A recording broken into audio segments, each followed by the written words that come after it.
Tracy, public member, and Joe Bonfiglio, public member. Additionally, Andy Green, director of the Siting Board, will be serving as a meeting host along with other staff of the Siting Board. Before we begin, I'll provide some important information about how we will be conducting this meeting.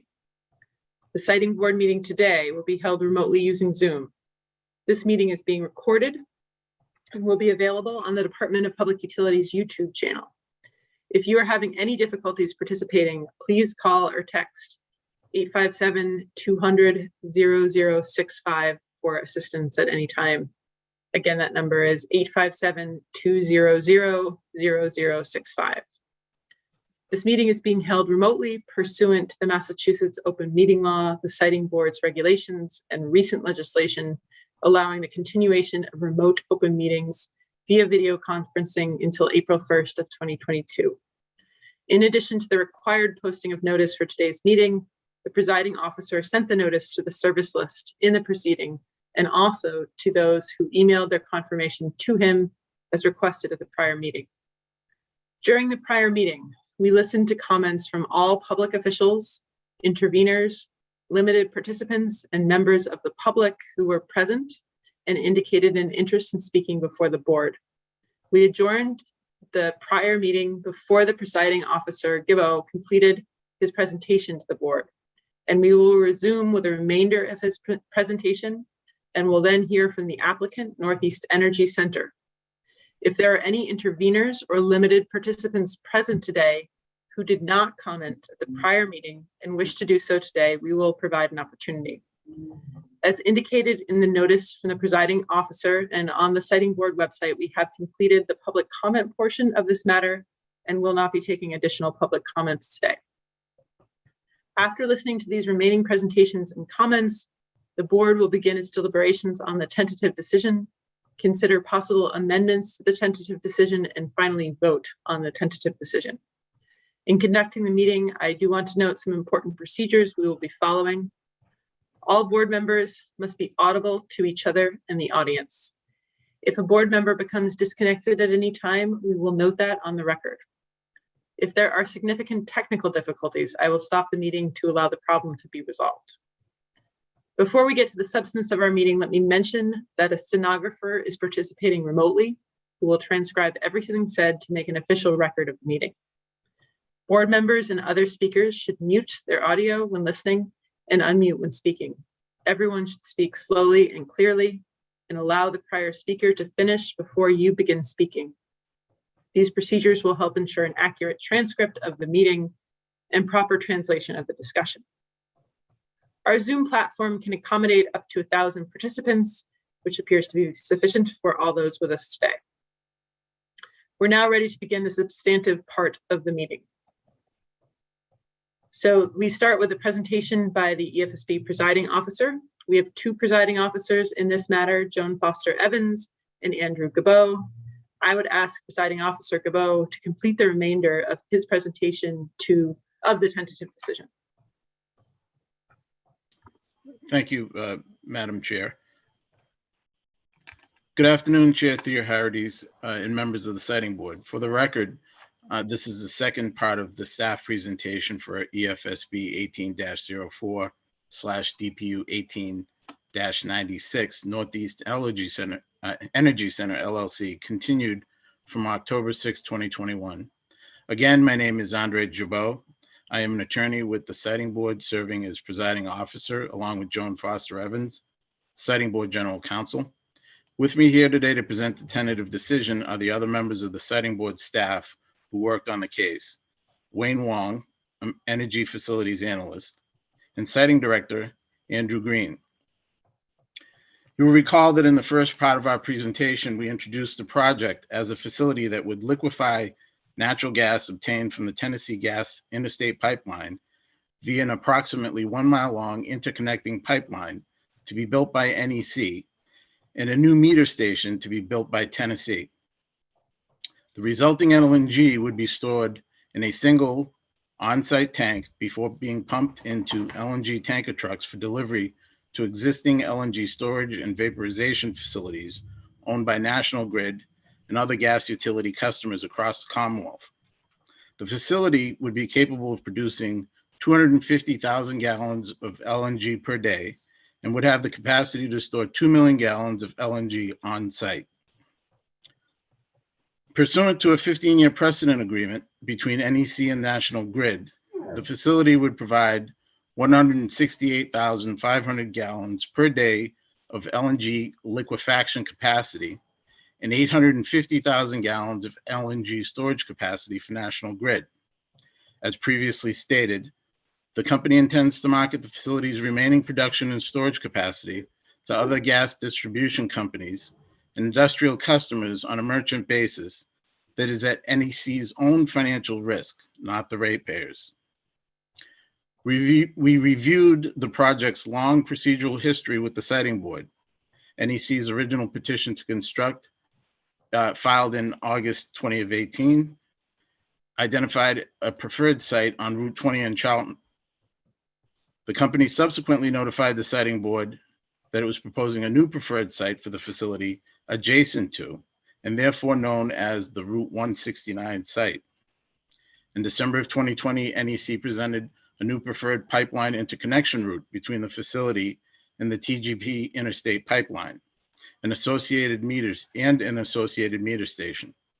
NEC's new preferred pipeline interconnection route would predominantly follow the shoulder of Route 169 and therefore present fewer challenges related to acquiring necessary property rights.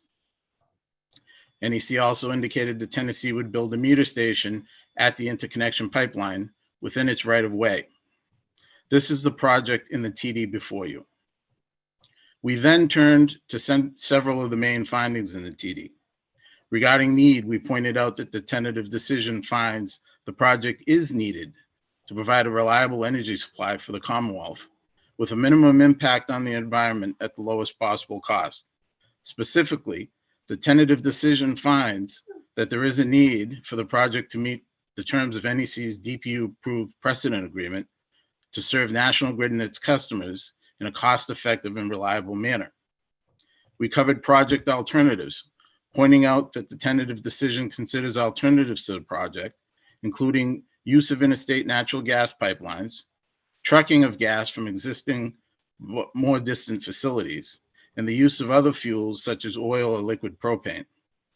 The tentative decision finds that based on feasibility, reliability, cost, and environmental factors, the project is, on balance, superior with other alternatives considered with respect to meeting the identified need. In relation to siting alternatives and route selection, the tentative decision reviews a range of siting alternatives presented by NEC to ensure that it did not overlook a superior facility site or natural gas interconnection route. NEC identified a range of potential sites and compared them using a set of environmental, community, and engineering criteria.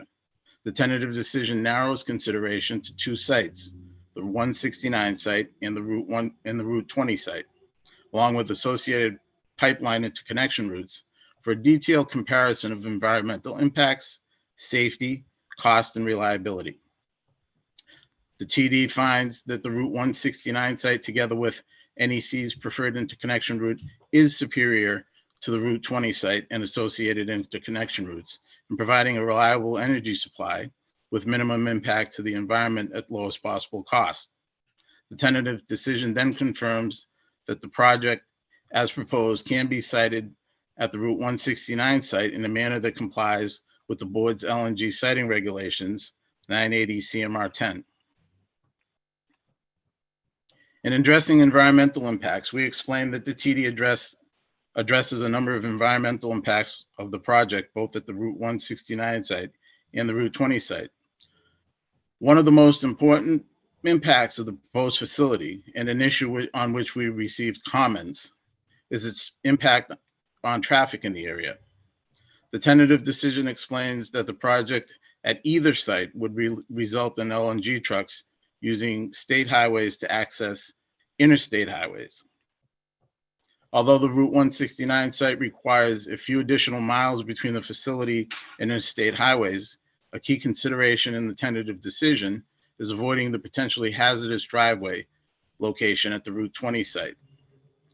At the Route 20 site, LNG trucks would need to make a left-hand turn across 2 lanes of traffic amidst a roadway curve that hinders visibility without a traffic signal.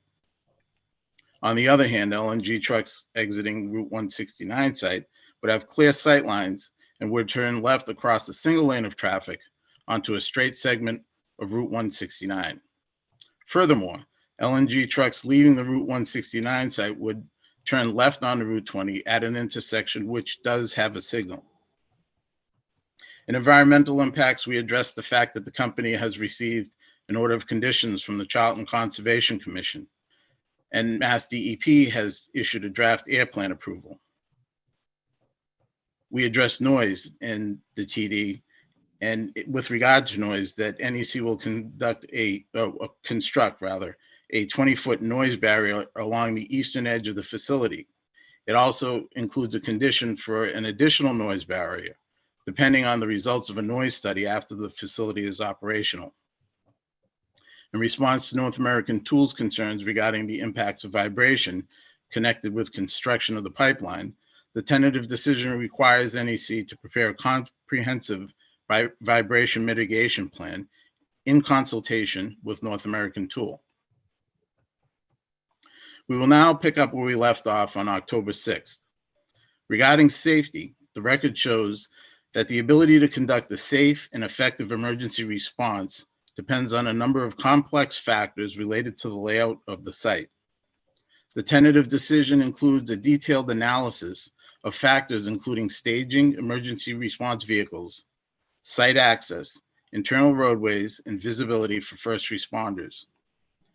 The 2 sites each have relative merits with respect to conducting an emergency response, and overall, the TD deems the sites comparable.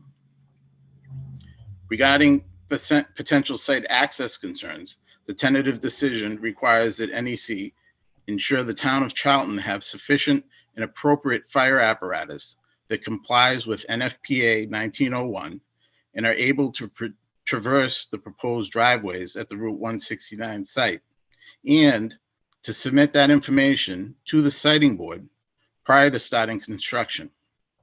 The TD also requires that NEC provide emergency personnel from Charlton and its mutual aid partners the opportunity to attend training at a specialized school in Texas for LNG firefighting training or its equivalent.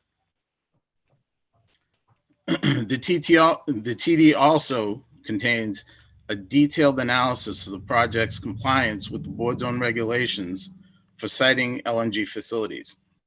This includes an assessment of key safety features for the project at the Route 169 site, such as adequate separation distances in the event of a fire or accidental release of LNG.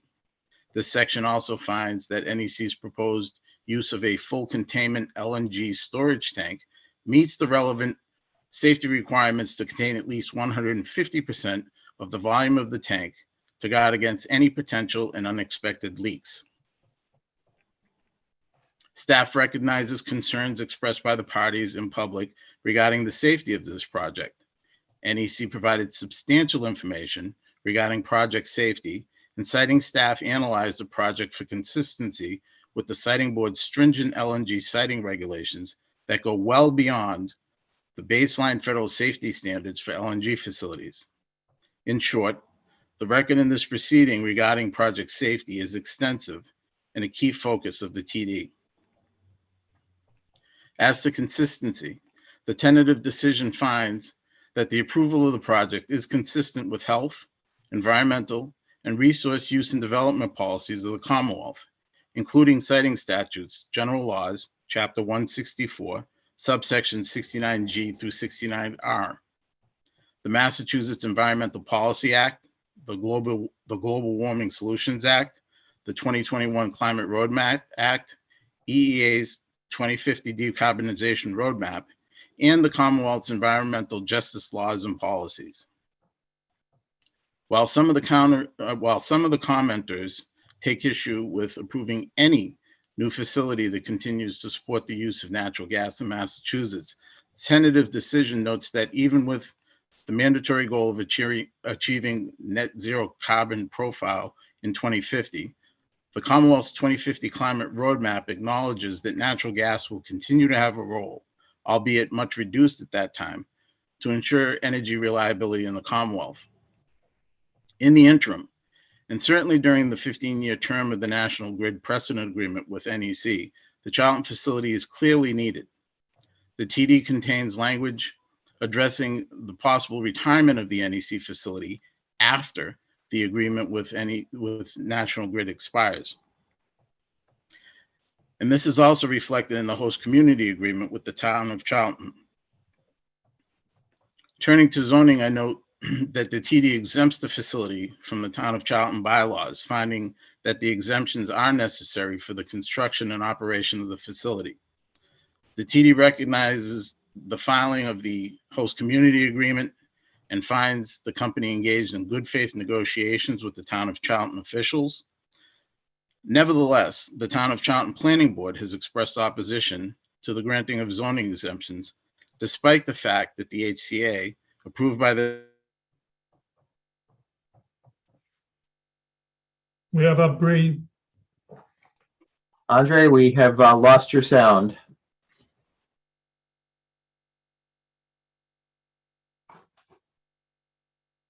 Hang on one moment. He's frozen.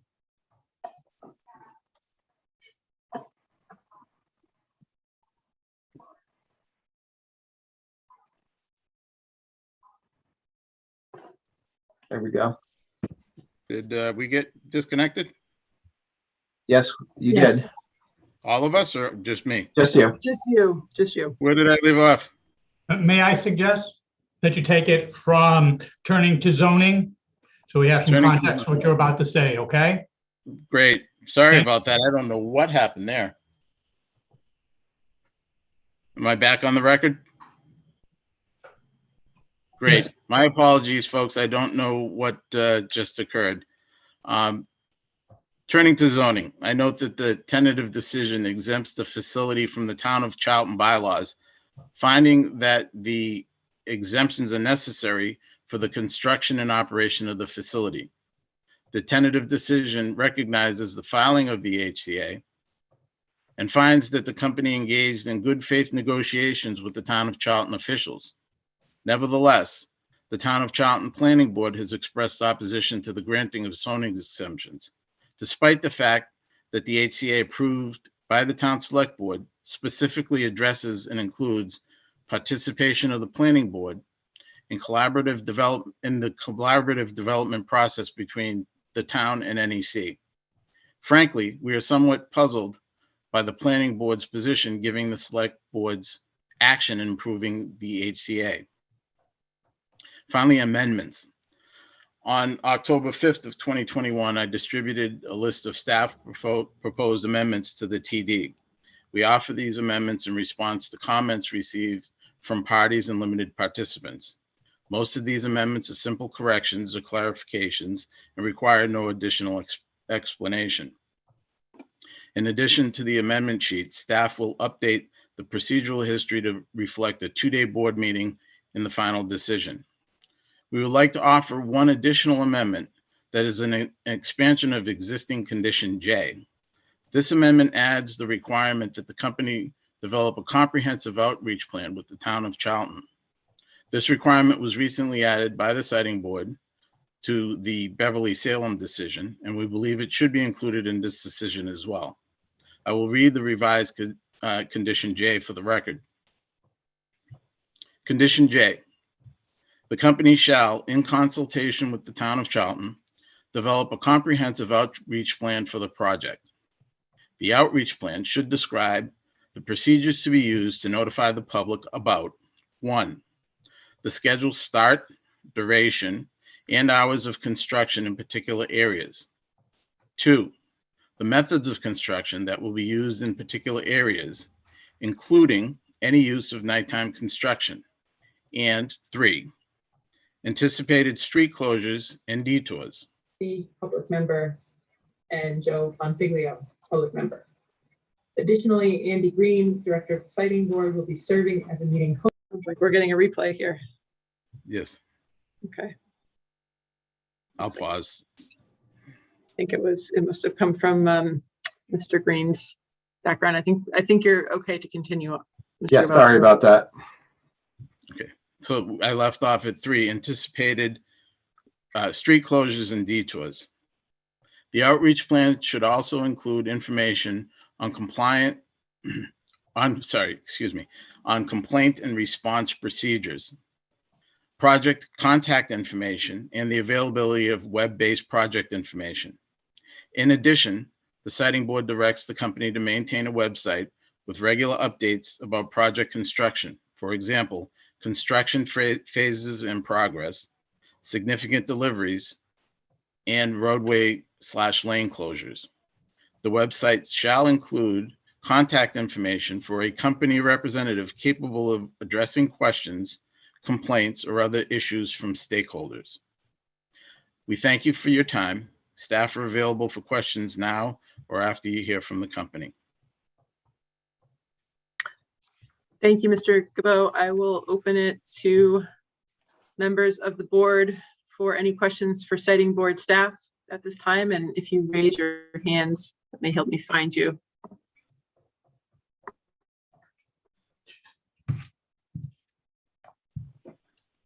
Thank you, Madam Chair. May I go ahead? Sorry, I'm having trouble seeing. You may, absolutely. Thank you. And thank you, Presiding Officer Chabot. My question, I have 2. The first is, the sites are comparable in many respects.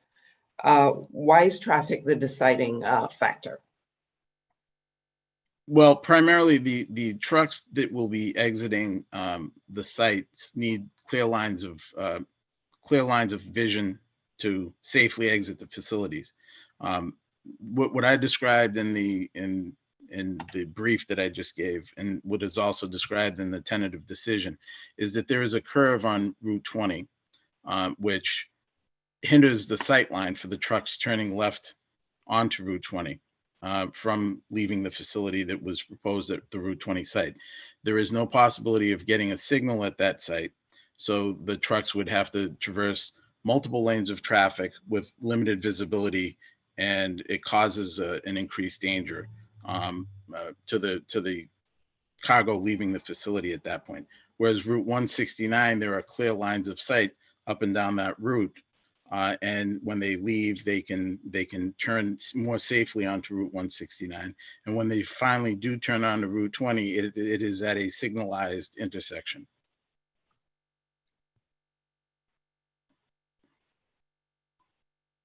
Thank you for that. My second question is, what did you do to address the town's concerns? With regard to safety, the HCA covers collaboration between the town and the company in terms of briefing the fire department and including the fire department in any plans that the company comes up with for construction. So there is a consultation process.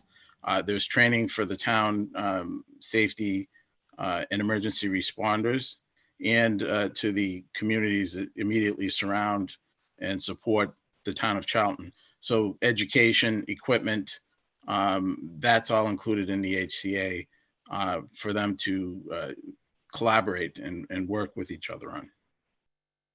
Mr. Chabot, if I could add on to that response. Before the HCA, the town also had a few concerns, and much of them were covered by the HCA. But for example, the tentative decision also requires additional analysis with regard to stormwater management, just to confirm the findings of the Conservation Commission. And also there's additional analysis with regard to the HDD contingency plan, where we're more adding on to what's existing, but wanted to allay the town's concerns further that they expressed before the HCA was formed. Thank you both. Thank you, Madam Chair.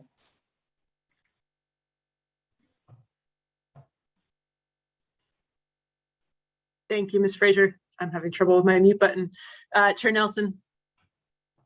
Sure, and this question may be more appropriately directed to the company, but I figured I'd let staff help me understand that in the tentative decision, it indicates that NEC is constructing the project with more liquefaction and storage capacity than is required to serve the primary contract with National Grid.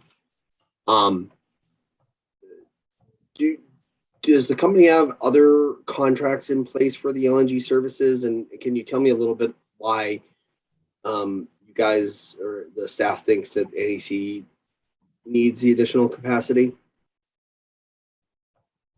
I'd be happy to respond to that question, Chair Nelson. So the National Grid contract that you referred to uses approximately half of the storage capacity of the NEC facility and a little bit more than half of the daily liquefaction capability of the facility. As far as we know, that is the primary and anchor contract that the facility currently has, which was approved by the department several years ago in a review of National Grid's procurement long-term planning process. There is also I suppose, an associated contract with Narragansett, the gas distribution company in Rhode Island, which is an affiliate of National Grid, i.e. Boston Gas and Colonial Gas. That's a much smaller contract. And there have been requests for proposals that are on the record that have been received by NEC from other gas distribution companies in Massachusetts and surrounding New England states. So the company seems to be actively seeking out other merchant opportunities to sell the remaining liquefaction and storage capability. The record also showed the company had an interest in trying to sell into other markets, possibly to end-use heavy transportation, such as trucking or vessels and related uses where LNG might displace oil or more polluting fuels and achieve some environmental advantages. So all of this really is sort of underscored by the fact that the existing linchpin of the LNG market in New England, which is the Distrigas facility in Everett, is somewhat of an endangered species right now. When the Mystic generating station is slated to retire in 2024, that really kind of jeopardizes the ability of that LNG facility to operate in a commercially viable manner. Most of the LNG that is brought into Everett is actually used for electric generation at Mystic, and a smaller portion is sold to to distribution companies to supplement the system. So those are some of the market opportunities and the reasons that this facility has some significant importance in the market as we see it today. Thank you, Mr. Green.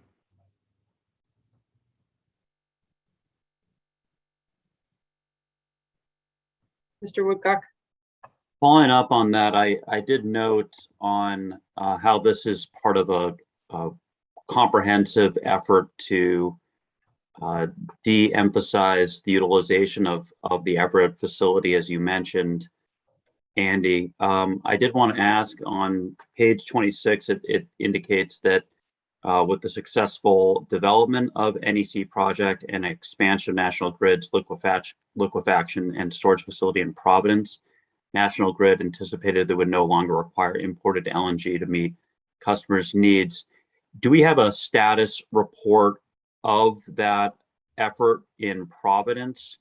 And also I wanted to ask about the current schedule of when this facility would be placed in service. With regard to the Providence facility, that also is a facility that would be able to liquefy pipeline gas, store it, and use it for National Grid's purposes, primarily in the southern New England area, but it could also be used in Massachusetts. And the record does not have an up-to-date status on the development of that facility, but I believe from trade accounts, and this might be something to confirm perhaps with NEC, the facility has not yet gone into commercial operation, but is quite close to being there. So that seems to have gone through all of the permitting challenges and is actually well advanced in terms of its construction and nearing commercial operation. I believe that they may have also received some extension on their expected in-service date, but it is coming up very soon. Thank you. It may be helpful for the record just to have that established, if possible, later. Again, that I would suggest perhaps that either NEC or National Grid, who is a limited participant in this case, might want to respond to your question, Commissioner Woodcock. Thank you. Good questions for the siting board staff. Okay. I will now invite the Northeast Energy Center to present its comments on the tentative decision. I do note that the Northeast Energy Center is represented in this matter by James Avery, and the board received timely written comments from Mr. Avery. I would ask if counsel for the company wishes to make any further comments on the tentative decision. Mr. Avery. Well, thank you very much. Thank you for that introduction. We have been representing NEC in the Northeast Energy Center in the development of this needed new gas liquefaction storage and truck loading facility under review in these proceedings. With me is Mr. Boris Brevnov, who's the managing partner of NEC and the leader of the project team. Also, several other project team members are in attendance, many of whom were witnesses in the course of the siting board's review. I do have some prepared remarks. I had shared them earlier with our very capable stenographer and translators, so if I go too fast, hopefully they'll slow me down, but they do have the benefit of a bit of a preview of these remarks. Consistent with the presiding officer's directive and established practice, my comments will be limited to just 2 or 3 areas. First, a brief summary of what we said in the tentative decision, responding to the comments proposed by staff and adding a measure that we discovered in the course of preparing for this that we believe would be an amendment to an amendment, if you will, to provide a measure of adaptability going forward. I'll describe the background of that in a minute and also offer up some specific suggestions for language. Second, we'll have a brief response to several categories of written comments submitted in the course of the in response to the tentative decision. And please note our failure to cover all of them should not be deemed as an acceptance of any such argument. And finally, with your indulgence, at the end of my remarks, I would like to offer a very brief statement on the record with respect to Ms. Sedor. Initially, as noted in the written comments and as further reflected in the presentation of the presiding officer, NEC respectfully submits the very substantial evidentiary record in this proceeding demonstrates the project is needed, will have a minimum impact upon the environment, and will have the lowest possible cost.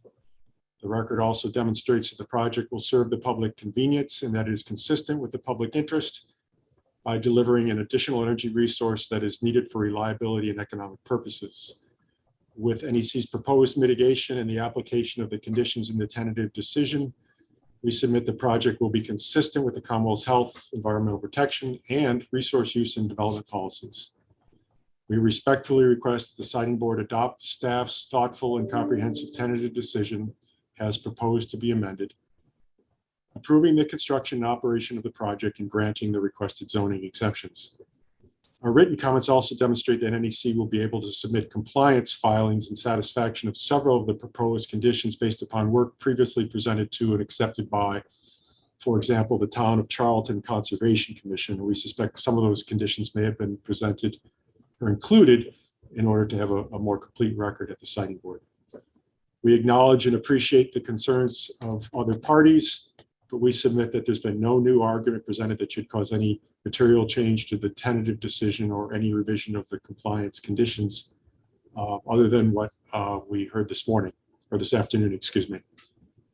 These conditions were prepared in the course of a comprehensive evidentiary proceeding where everyone had the opportunity to comment on the merits of these things. We did include several clarifications and updates in our written comments in response to the tentative decision. And one of them was that during the evidentiary hearing, NEC had noted that it would seek to secure and identify opportunities to process so-called renewable natural gas at the project for beneficial use in the Commonwealth.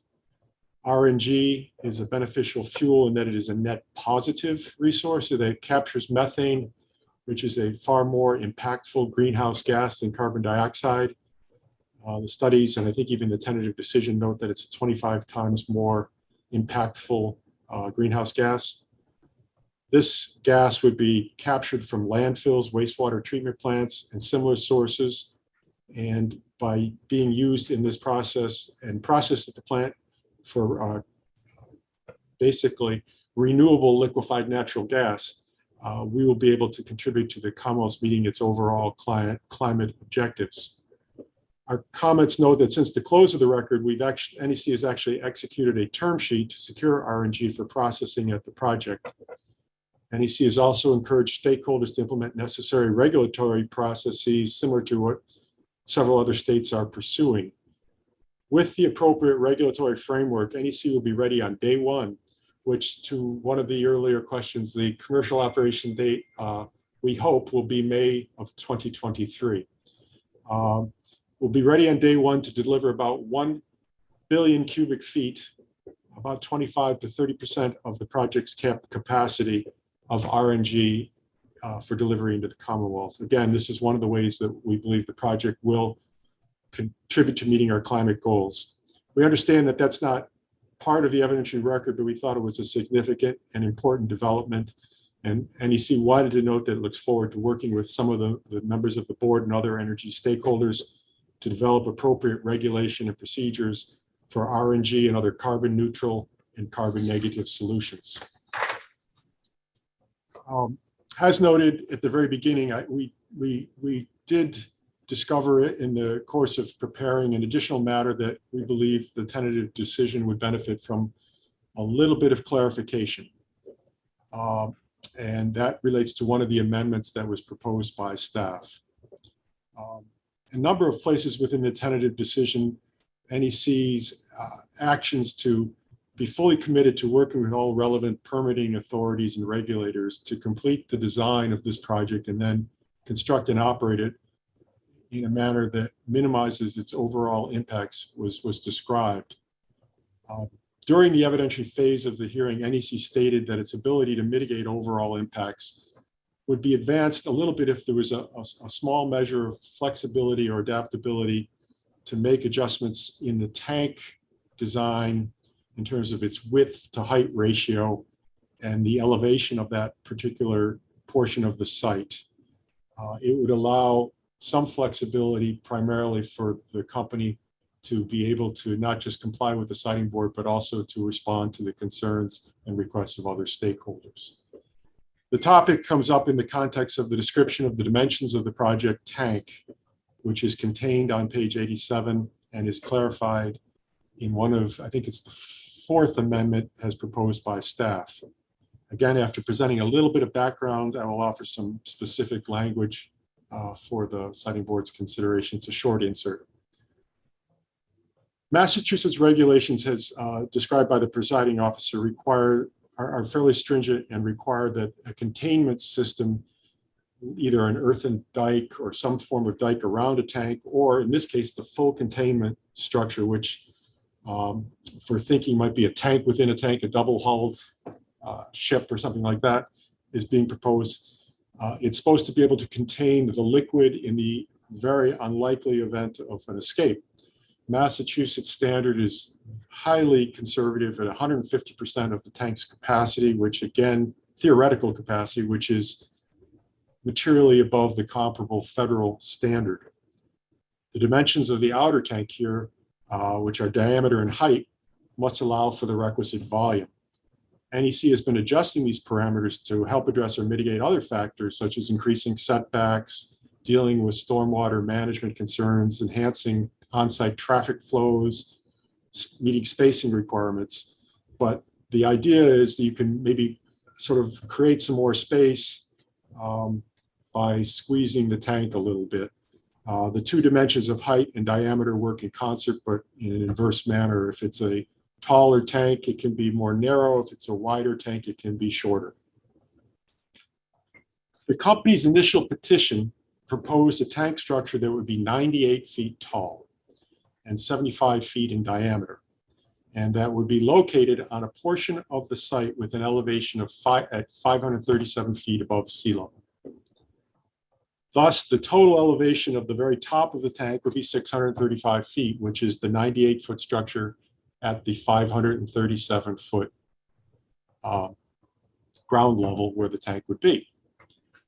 This elevation and design were employed in all of the visual analyses prepared and submitted by NEC and cited within the tentative decision. Later in the proceeding, in NEC's response to an information request of the siting board, which was SS-28, which was filed prior to the start of the hearings in August of 2019, NEC informed the department and the siting board that it elected to use the outer tank to be the full 150% containment structure. Earlier designs had talked about using the federal, more traditional, smaller containment within the outer tank and a dike around the tank. So between the two pieces, you got to 150%. Not all of it would be within the outer tank. The company indicated at that time that it was going to adopt the more safe, full containment structure for all 150%. The company went on to emphasize in that response that the outer wall of the storage tank may, quote, may change by up to 10 feet in diameter, up to 20 feet in height. It was trying to deal with some flexibility. In doing that, it had not yet adjusted all the dimensions from what was in the petition. Later, during the evidentiary hearings, after some questions came up during the course of the early stages of testimony, the company filed two responses. One, a supplemental response to an information request in November, and another response to a record request in December of 2019, where it provided a couple updates. One, it indicated that it had lowered, particularly in response to dealing with wastewater and other, or stormwater, excuse me, it had lowered the site by 8 feet.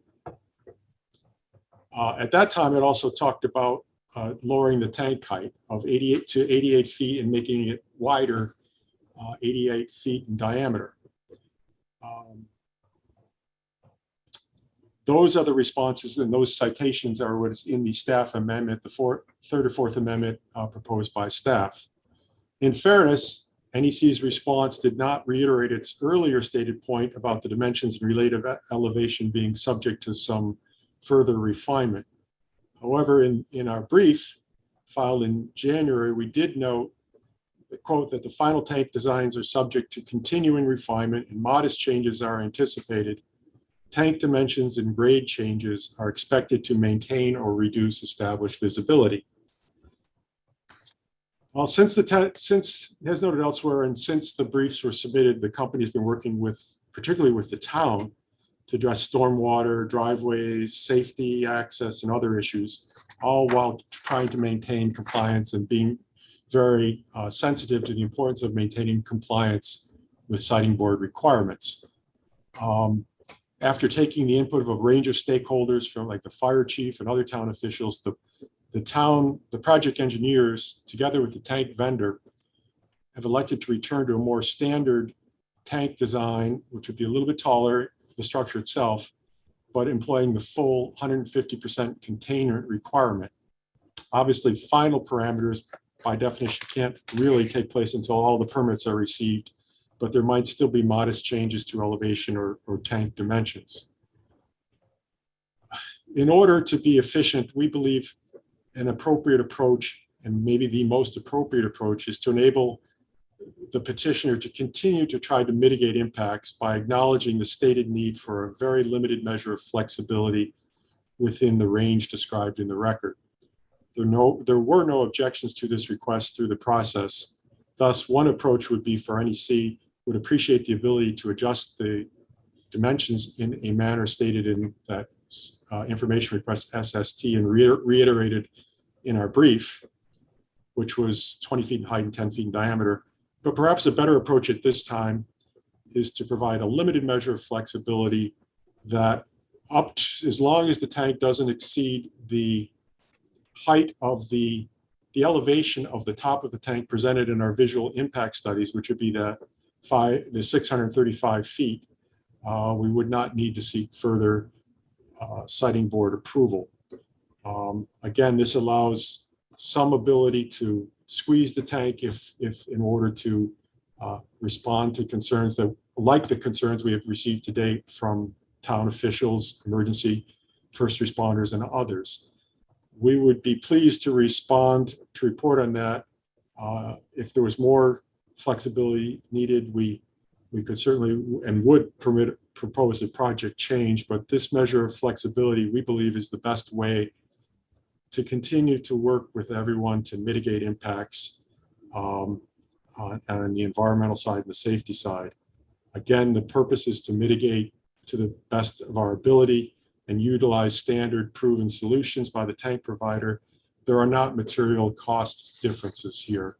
It's just an interest in continuing to be able to work with important stakeholders like the town. The language we would suggest sort of tracks what I just said, and it would go at the end of the amendment that's noted on page 87, and I could read it slowly if that is helpful. And this is what we would propose, or something similar to it. Quote, the company's amended petitions and exhibit NEC 2 describe the height of the tank as 98 feet tall, with the dome roof being at an overall elevation of 635 feet. In response to information requests and in its initial brief, the company noted that tank dimensions would change during engineering design and requested the ability to alter the tank height by plus or minus 20 feet with similar flexibility to make corresponding changes to tank diameter. The company has further agreed to report on final design parameters and submit an appropriate project change request if the dome roof of the tank will be higher than an elevation of 635 feet. And that would be the end of the proposed language. So in sum, we encourage the siting board to adopt the proposed tentative decision with the amendments presented by staff, and we would encourage the siting board to consider that request for a little bit of flexibility so that the company can continue to work effectively with the town and other stakeholders. Second area of my comments relate to responding to some of the comments submitted by other parties, and we'll try to organize my thoughts in three separate categories. The first would be in terms of reliability and economics. I think the presiding officer presented a very important, and Mr. Green presented an important summary about the need for this facility for National Grid. It's continued to be reflected in their sophisticated forecasts and resource plans that were reviewed and accepted by the Department of Public Utilities.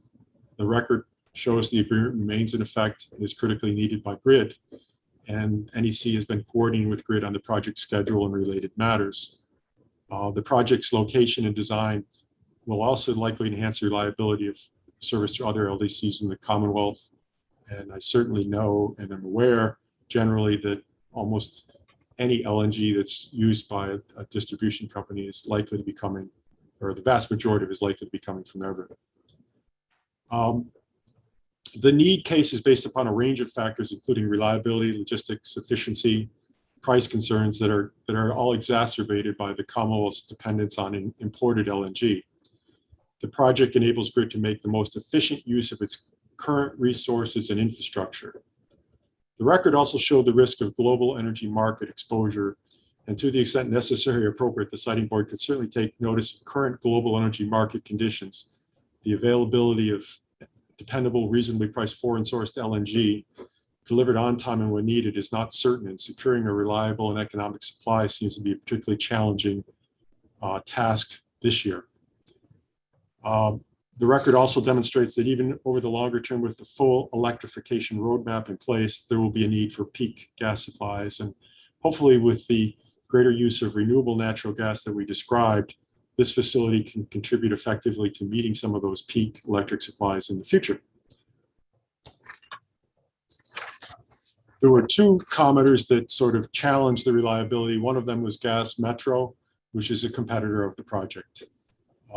They reiterated some comments and approaches that they had tried previously in their brief.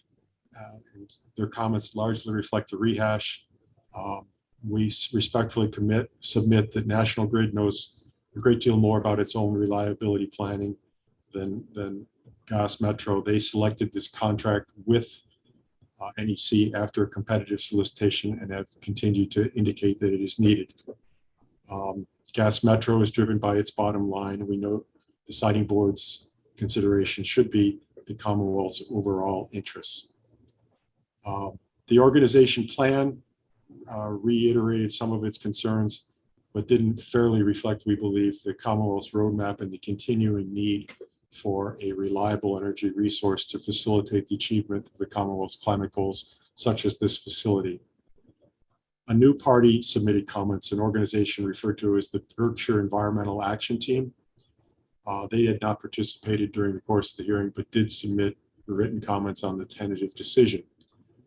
I think their arguments are fairly easy to dismiss.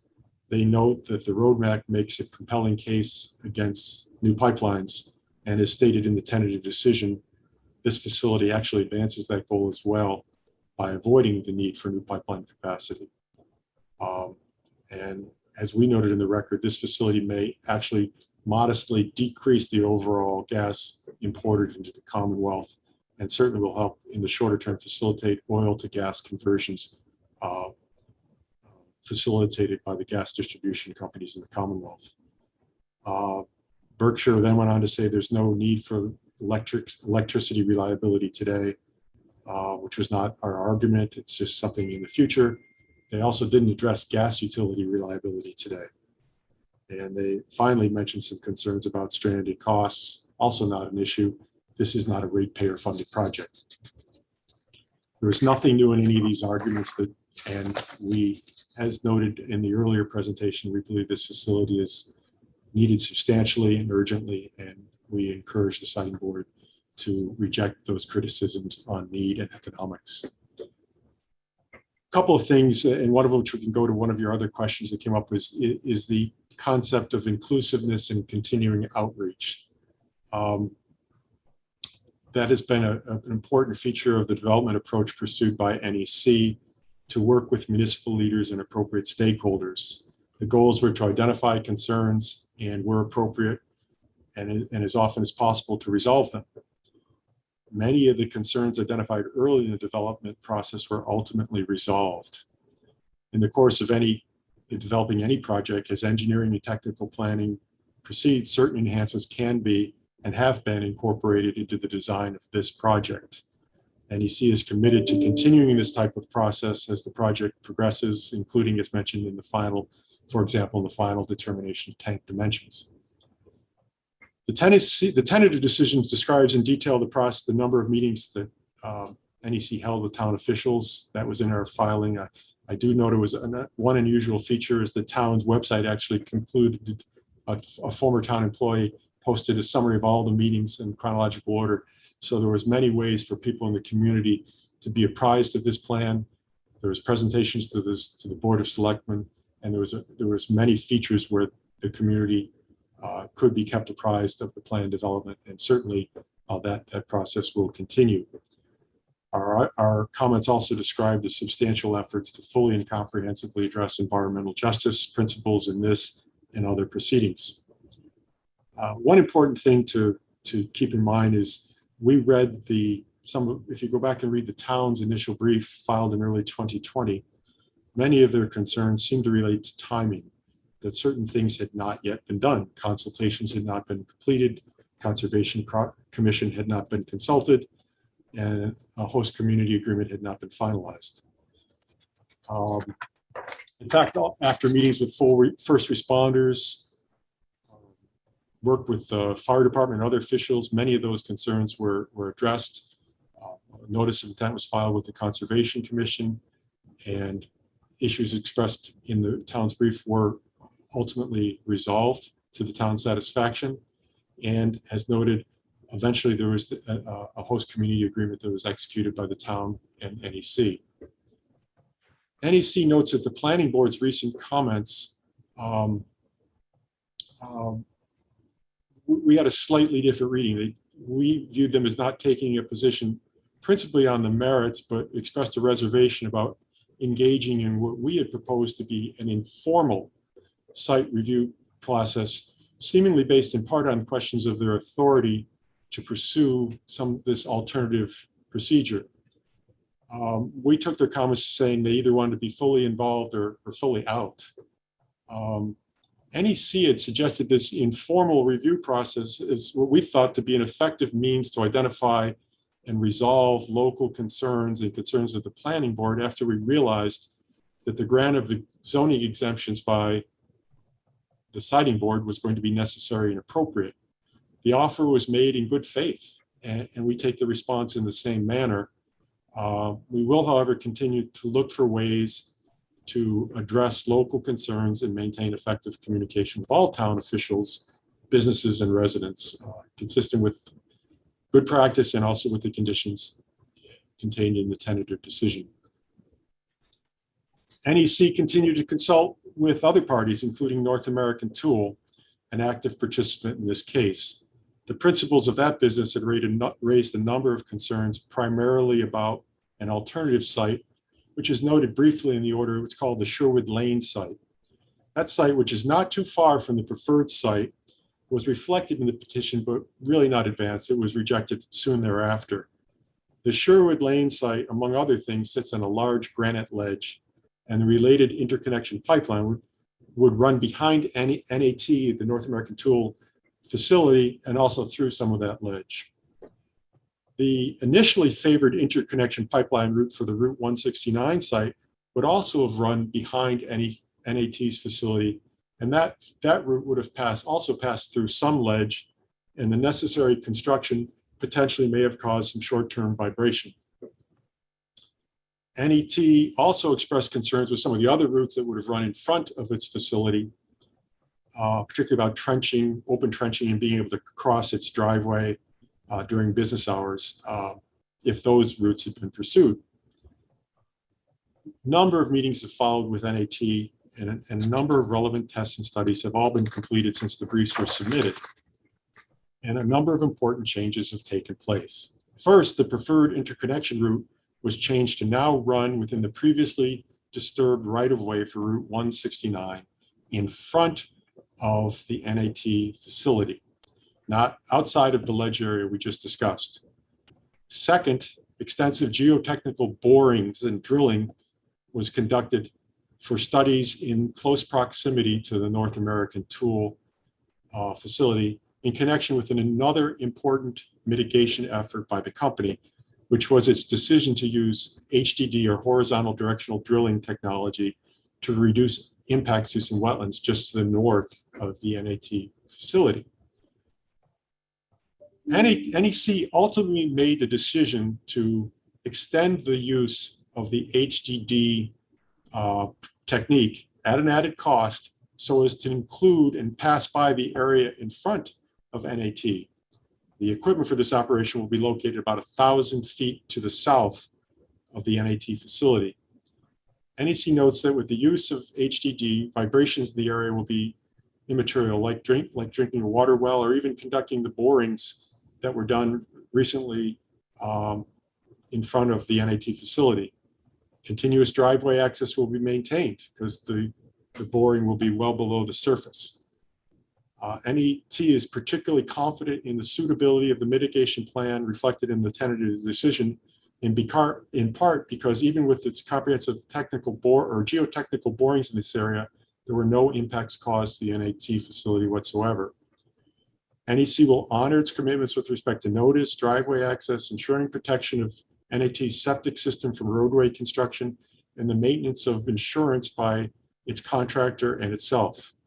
We believe the amended conditions applicable to NET contained in the order are adequate and strike an appropriate balance, and that no further amendment is necessary or appropriate. And NEC will continue to work with North American Tool throughout the development process. The last category I'd just like to highlight is a number of features that NEC has done to be innovative for purposes of efficiency and safety. And it's a reflective of the condition even when those features have an added cost. As an initial matter, as described by the presiding officer, LNG facilities like this are subject to extensive regulation and review, and the Massachusetts standards are more rigorous than those in the rest of the country. The project meets or exceeds all those standards, but there's been several aspects where the company has taken on a higher cost to deliver greater safety or efficiency. One of those is obviously the full containment tank design, which reflects that commitment. This state-of-the-art feature is above and beyond the design for many regional facilities. The choice of inert nitrogen refrigeration system is another example of incurring a higher cost for greater safety. The planned use for more extensive HDD, which I just described, is an example of a higher cost being incurred to reduce impacts and respond to concerns raised by stakeholders. Efficiency has also been a strong focus. One of the things that the company is quite proud of is, in an effort to maximize efficiency, it's incorporated a hybrid design into its compressor facility. Think of Toyota Prius in terms of efficiency, mileage, and emissions. This feature is drawing substantial national and international attention. It'll be the first of its type implemented in North America, and NEC is proud to have worked with Siemens to develop and deliver this advanced feature. This feature has a higher cost than a conventional alternative, but was worth it to NEC due to efficiency, emissions reductions, and flexibility. The actual site location adds efficiency opportunities consistent with regional planning. It's proximate to several other uses or sources, including a utility scale solar array, some large energy intensive industrial customers, and a nearby gas fueled power plant with no backup fuel. NEC also made commitments to work with its friends in the community of Charlton has described in the HEC to look at other things, perhaps a microgrid that would enhance reliability, resilience, and economics of service for customers in that vicinity. NEC will also be looking to develop clean, efficient, beneficial features. For example, one of the things that was mentioned in the record, and it is still continuing to look at, is using the nearby solar array with a direct interconnection to power the facility whenever possible. One of the attractive features of that is by being able to use the facility's output at direct power, you could generate more bang for your buck than after that facility's output is converted and there are losses as it's converted to alternating current. Another thing that the company is considering is using the process heat from the facility to generate carbon-free electricity. This would require a modest change at the site, and if pursued, would involve notice to the siting board. But it would involve the generation of a few megawatts of green electricity. But this is indicative of the approach of trying to squeeze every drop of efficiency out of a project that will help us all meet our collective goals. So in sum, NEC respectfully requests that the siting board adopt the tentative decision as presented, with only the technical clarification described, I mentioned with respect to the tank dimensions. And one last thought, I do wish to comment personally and on behalf of NEC and other members of our project team with respect to the sad and unexpected passing of Ms. Sedor. Ms. Sedor was a very precise and demanding presiding officer, but one that treated all parties with courtesy and respect. We extend our sympathies to the staff of the siting board on the loss of their colleague and friend, and we we finally note that it's fitting and appropriate that Ms. Sedor's name remains on the decision. Thank you. Thank you, Mr. Avery, and thanks for your condolences on the note of the loss of our staff member. I would point out to the board, a lot of information was just presented there that is not firm commitments or part of the project specifically. I guess my first question, Mr. Avery, might be on the RNG piece. Is there any firm timeline or firm amount of RNG that is being considered as part of this effort? Fair question. RNG was mentioned as something that would be pursued. That was mentioned in the record. The specifics of the term sheet were not. The company is working with a national developer, and the hope is to have 1 billion cubic feet available on commercial operation date in the spring of 2023. That's about just slightly less than 1/3 of the plant's capacity at the moment. The one thing that will be very helpful to that and will make it much easier to deliver on that promise is the need for some regulatory action and certainly working with some of the other gas consumers, perhaps the utilities, which NEC is fully prepared to roll up its sleeves. I think one of the things that's is beneficial to that process, which needs to go forward, I do concede, and I don't want to be seen as overstating, but if the regulatory structure is put in place, that benefit can be delivered, I think, sooner and more economically than many expect. Thank you. And do you have a sense of where the company would be looking for opportunities for RNG feedstock, essentially? Throughout Massachusetts and the Northeast,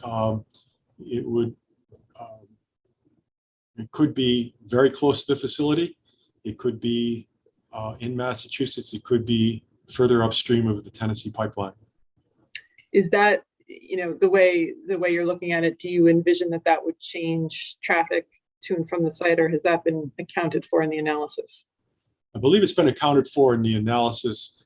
It might be a project change because it most likely won't involve any change at the facility. A lot of the equipment that's there could be, but there might be a need for a small pipeline, in which case we would present that to the siting board as a project change request if that was appropriate. Okay. Thank you.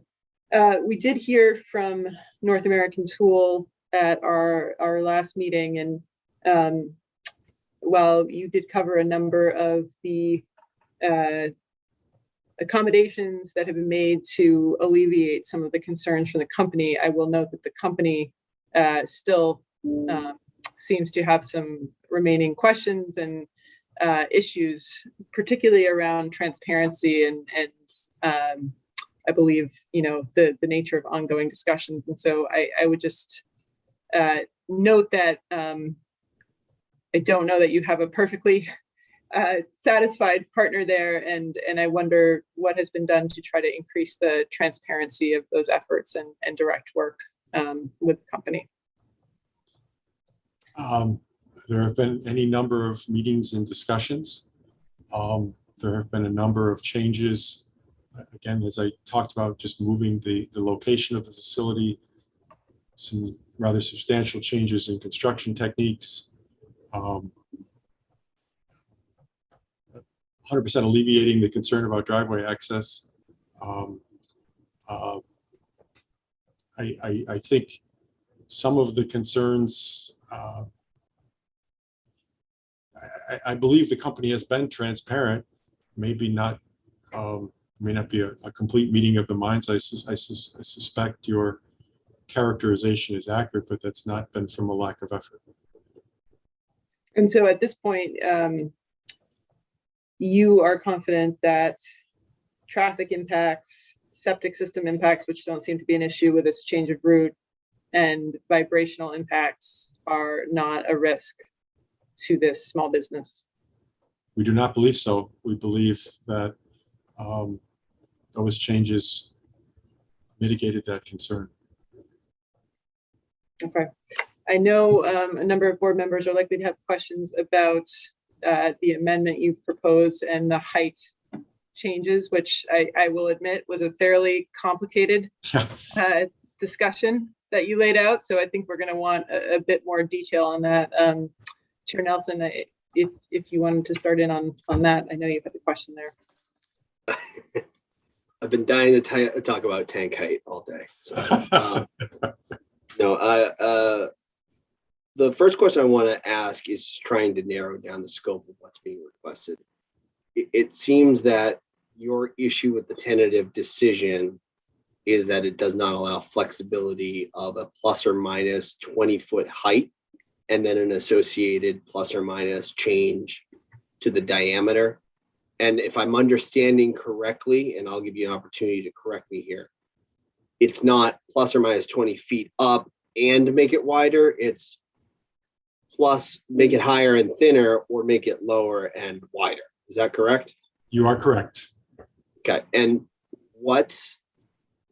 the thing that I did not get from the comments that you explained were why the need to go 20 feet higher or lower is essential to the construction of the project. If I may, Yep. I don't know, it's not essential to the construction, it's essential to the idea of trying to mitigate impacts. And if, I'm going to give you a hypothetical, if the fire department chief said, boy, I'd like 10 more feet on this pathway to do our regular inspections, and you gave me 10, but I'd like 20. If we were limited to the height, we couldn't squeeze that tank more narrow and give that fire chief that extra 10 feet he was looking. With a little bit of flexibility, we might be able to say to him, okay, we can give you 8 feet if we do that. Is that enough? Or if the Conservation Commission, this is not an example, but if there was in the course of dealing with stormwater things, there were some adjustments made. By raising the height a little bit, you can narrow the footprint and avoid certain impacts.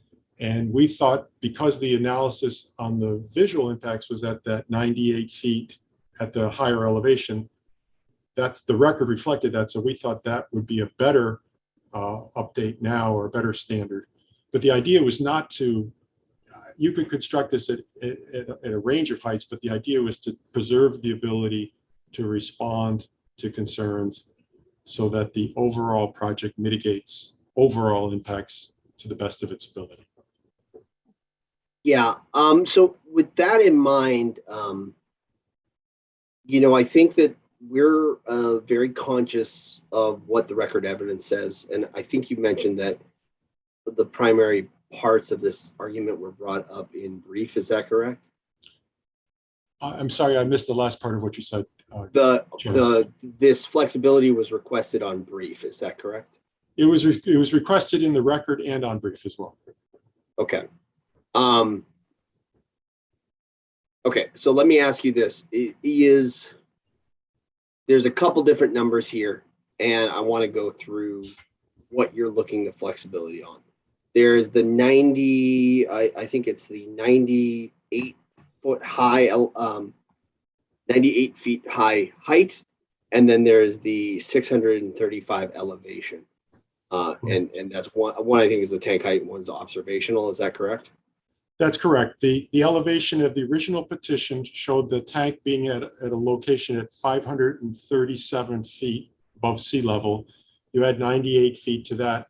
That gave you the 635 feet, which is what we did all the visual impact analyses on. Okay. And so you're looking to go another 20 feet above that?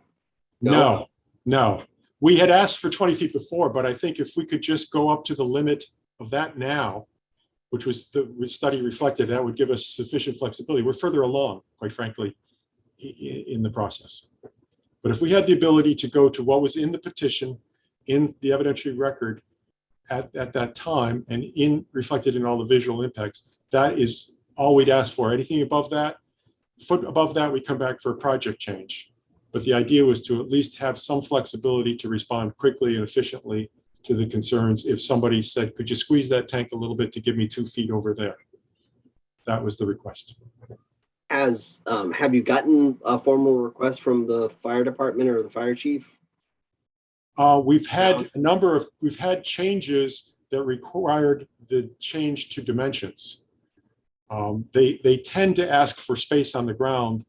They tend not to think about what the implications. They're looking for example, the fire department was looking for the ability of emergency vehicles and first responders to travel from place to place within the site.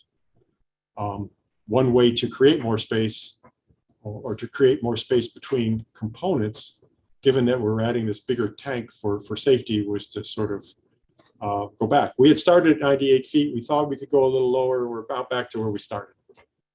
Yeah, I think I'm just trying to verify the request, right? I think that in assessing this, I just want to understand how much this is the company looking for flexibility and how much this is a request from a participant or a town municipal official. Is that anywhere on the record or in the case? Well, there's been, as I said, I don't believe it's a material difference in cost. There have been a number of changes in the record and in the process would have changed the footprint of the phase, mostly for the fire department, for the conservation commission, for spacing, perhaps for noise mitigation. The other benefit is using maybe more standard features, which probably has a safety benefit. It's not a cost benefit.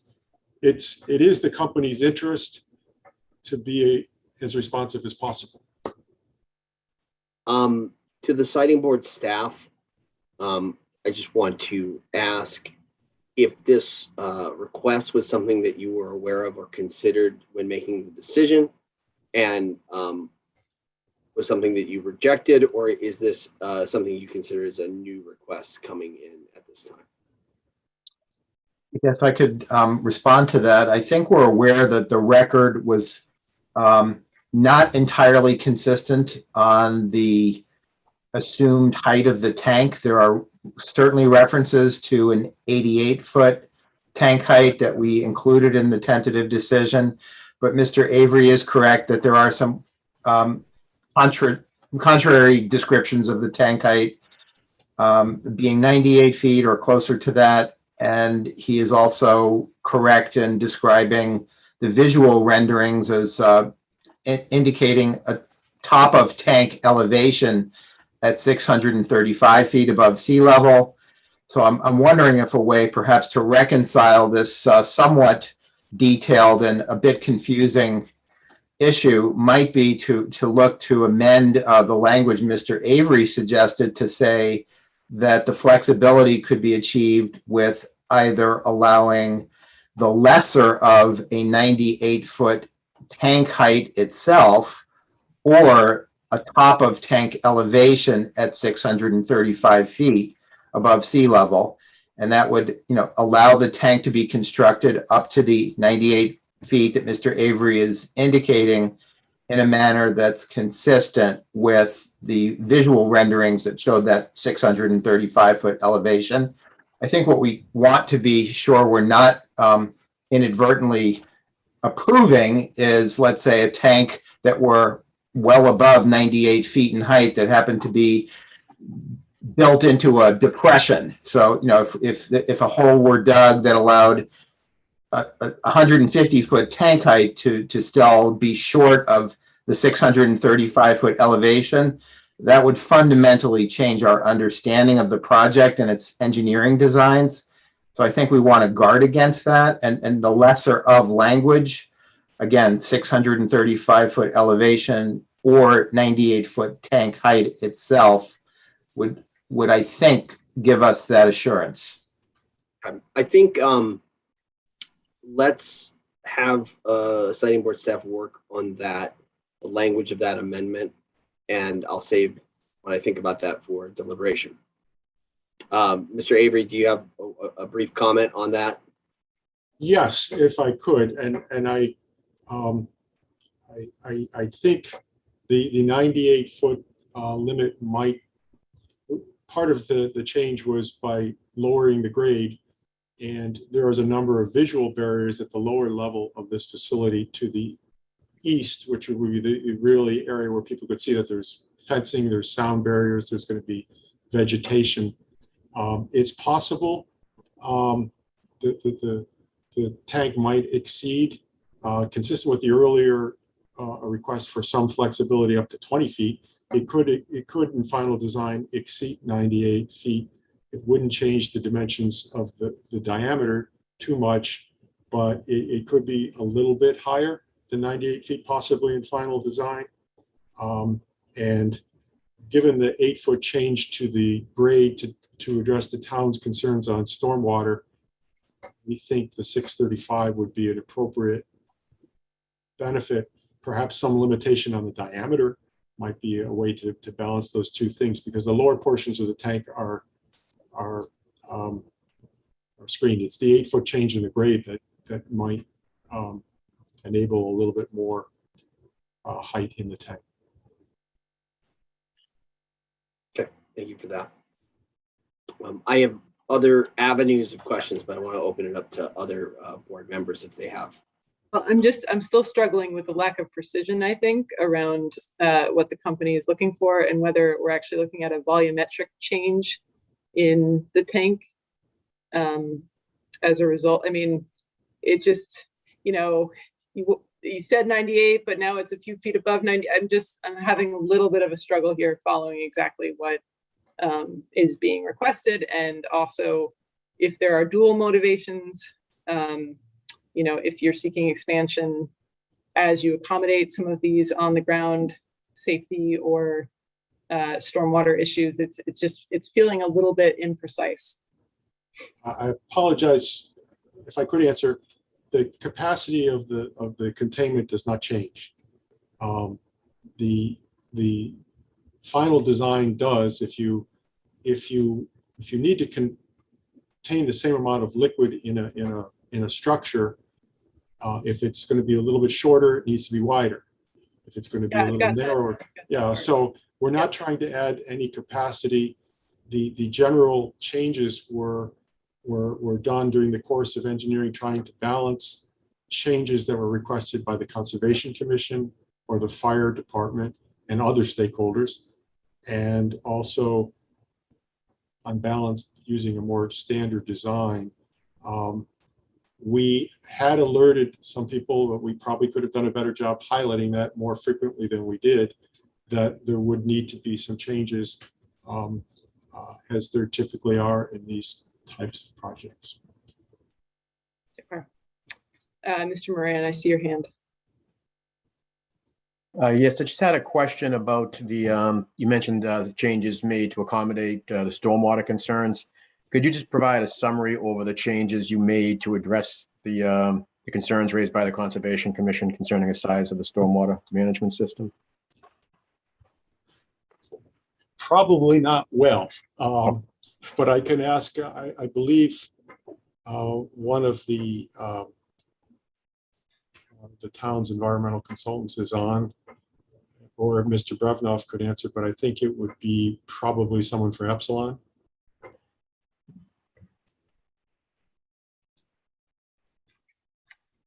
Sure, may I? Mr. Avery, if you have an individual who's not in the panel who can answer that, we'll be happy to move them in. Would you have one in particular? Would that be Mr. Jablanowski? Mr. Green, we've just promoted him. Mr.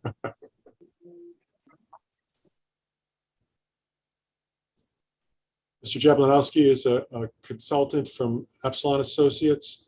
He's familiar to the siting board and was an expert expert witness in this proceeding as well.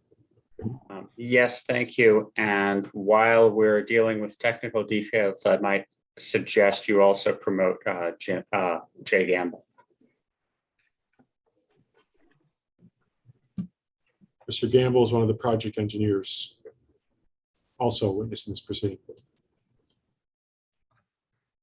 So Again, AJ Jablanowski, Epsilon Associates, addressing environmental through the Conservation Commission notice of intent process, generally led by the town. The town hired a third-party consultant to review stormwater plans. I believe those went through 4 different iterations of review before those plans were finalized. And concentration was focused on ensuring that in any increased runoff from this project would not overload existing stormwater capabilities at the street level, and that it properly addressed the ability of the ground at this location to percolate stormwater back into the ground. So there were some incremental design changes when satisfying those concerns.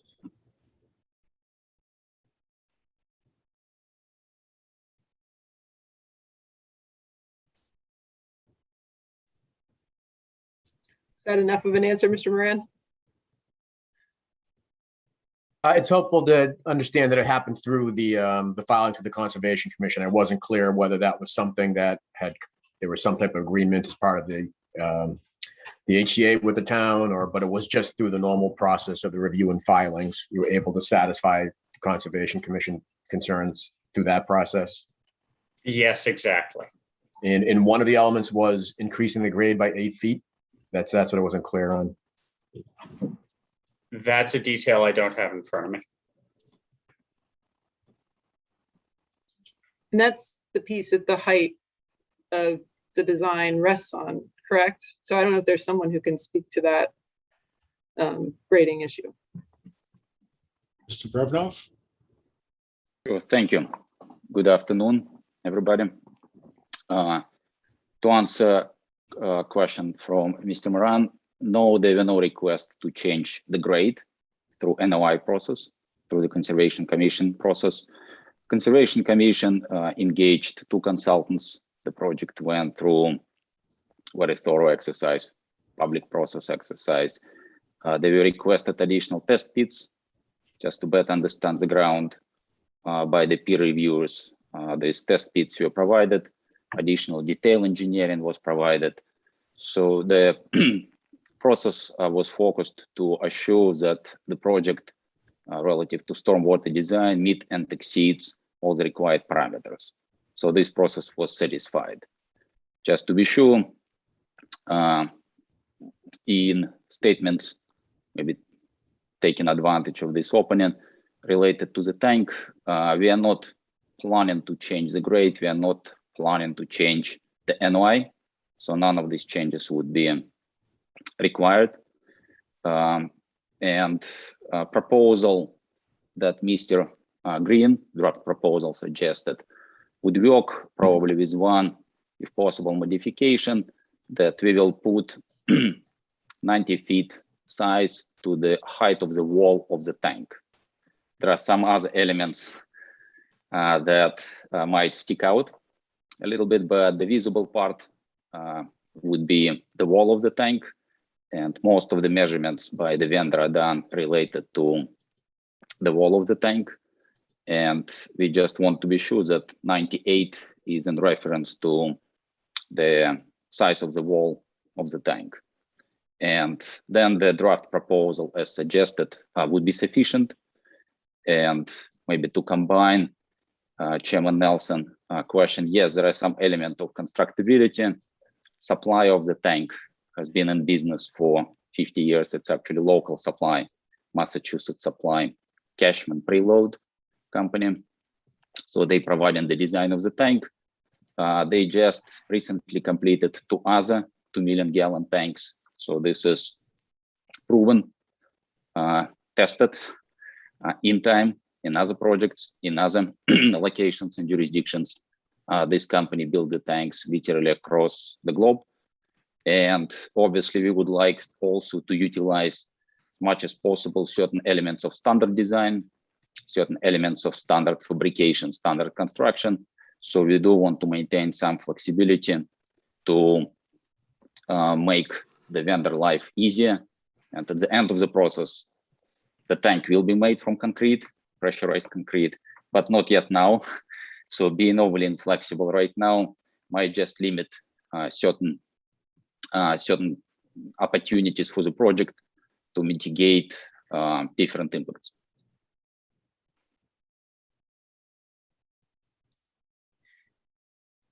Thank you. We can move to a different topic, and I think we'll have more to discuss during the deliberations. But if others have questions on this or other items, please feel free.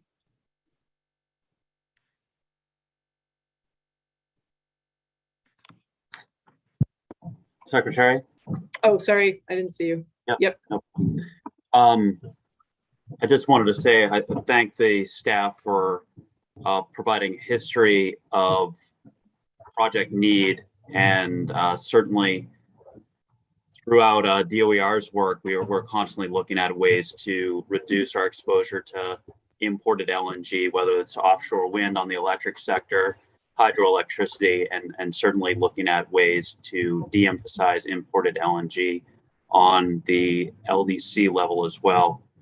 I did want to ask a couple more fundamental questions. First being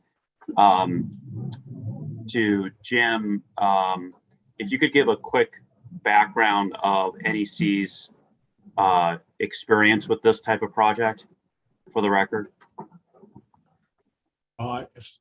With your indulgence, I might ask Mr. Brevnoff to describe. They've developed a number of other energy facilities and are using an experienced team of consultants. I do know that myself and Mr. Gamble and some others, we were involved in the development of an LNG facility together for Berkshire Gas, which was presented to the siting board a number of years back.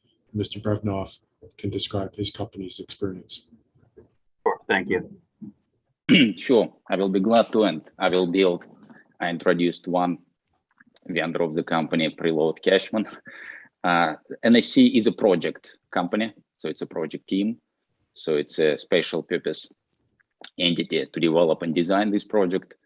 The team for this project, including me, came from AES Corporation. AES Corporation is a $46 billion company. I was responsible for corporate development in North America for AES. Part of my responsibilities were also AES LNG facilities in Dominican Republic, a little bigger than this one, vaporization and storage. And another part, another project participants and me used to work in major utilities in the United States related to gas plants and related to gas pipeline networks. Other members of the team, project team, include well-established publicly traded companies that supply all the equipment. We mentioned they are part of at least, I would say, dozens of LNG facilities in development. The project will be constructed under EPC, engineering, procurement, construction, full wrap agreement related to this to further eliminate concerns raised by abutters, one abutter of the project. EPC will have more than sufficient insurance, same as the project will continue to carry more than sufficient insurance related to this. Part of electric drive related to liquefaction came from Siemens. Jim already described this innovative hybrid design. So this is done in very close cooperation in Siemens, and it is the first hybrid drive facility installed in Massachusetts, in the United States, and in North America. So every participant on the team have been on comparable or bigger projects for multiple amount of years and have been in energy and energy related areas long part of its life. And we heard today from AJ Jablanovsky, so he represents Epsilon Associates, who also, like every other participants, were from filing of the petition with Efsb on this project through all the stages of design, consistently, and he represents Epsilon Associates, a Massachusetts environmental firm. So we do believe that the team combines best of both, best of local expertise, because we are building project, not an abstract, we are building it in community. So knowledgeable about Massachusetts community, live nearby the project, or in a driving distance from the project. Or on the other side, bring the best of global knowledge related to technology development and related to experience in this type of facilities. So there is a lot of experience that this project is bringing, but this is the first project for NEC. This is a project-specific company. I did, and this goes to the staff. We typically deal with under jurisdictional issues with a lot of gas issues that it's FERC jurisdictional. This is non-FERC jurisdictional, but there are a lot of references of being consistent with a lot of federal standards.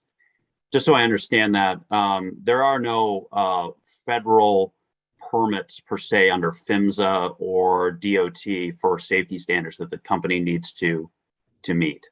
Is that correct? There is PHMSA oversight of a project like this, and there are a number of standards also imposed by National Fire Protection Association that are incorporated into PHMSA requirements. PHMSA delegates a significant amount of its oversight authority to our sister division in the Department of Public Utilities, which is the Pipeline Safety and Engineering Division. So most of the PHMSA oversight is actually exercised by the DPU, and there are annual or more frequent visits to the facility and various announced and unannounced inspections that are conducted under PHMSA requirements. So there, but you mentioned FERC as well.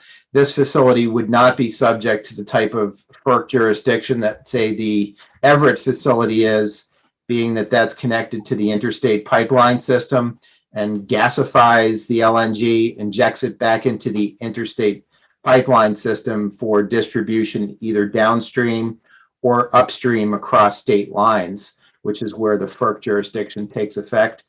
But this facility would only distribute LNG by truck, and that is not where FERC exercises its jurisdiction. There's Thank one you, Andy. small piece. There's one small piece of FERC jurisdiction, and that would be the metering facility that Tennessee Gas Pipeline would install in between the interconnection pipeline for NEC and TGP's interstate pipeline. There'll be a metering system there, a metering station there, and a very short piece of pipeline between the metering system and the interstate pipeline. FERC would have jurisdiction over that small piece, but the rest of the facility, no. It's mostly PHMSA as delegated out to the DPU pipeline division. Okay, and there would be inspections done by the PHMSA authority delegated to the state at the facility to ensure that it's consistent with PHMSA standards.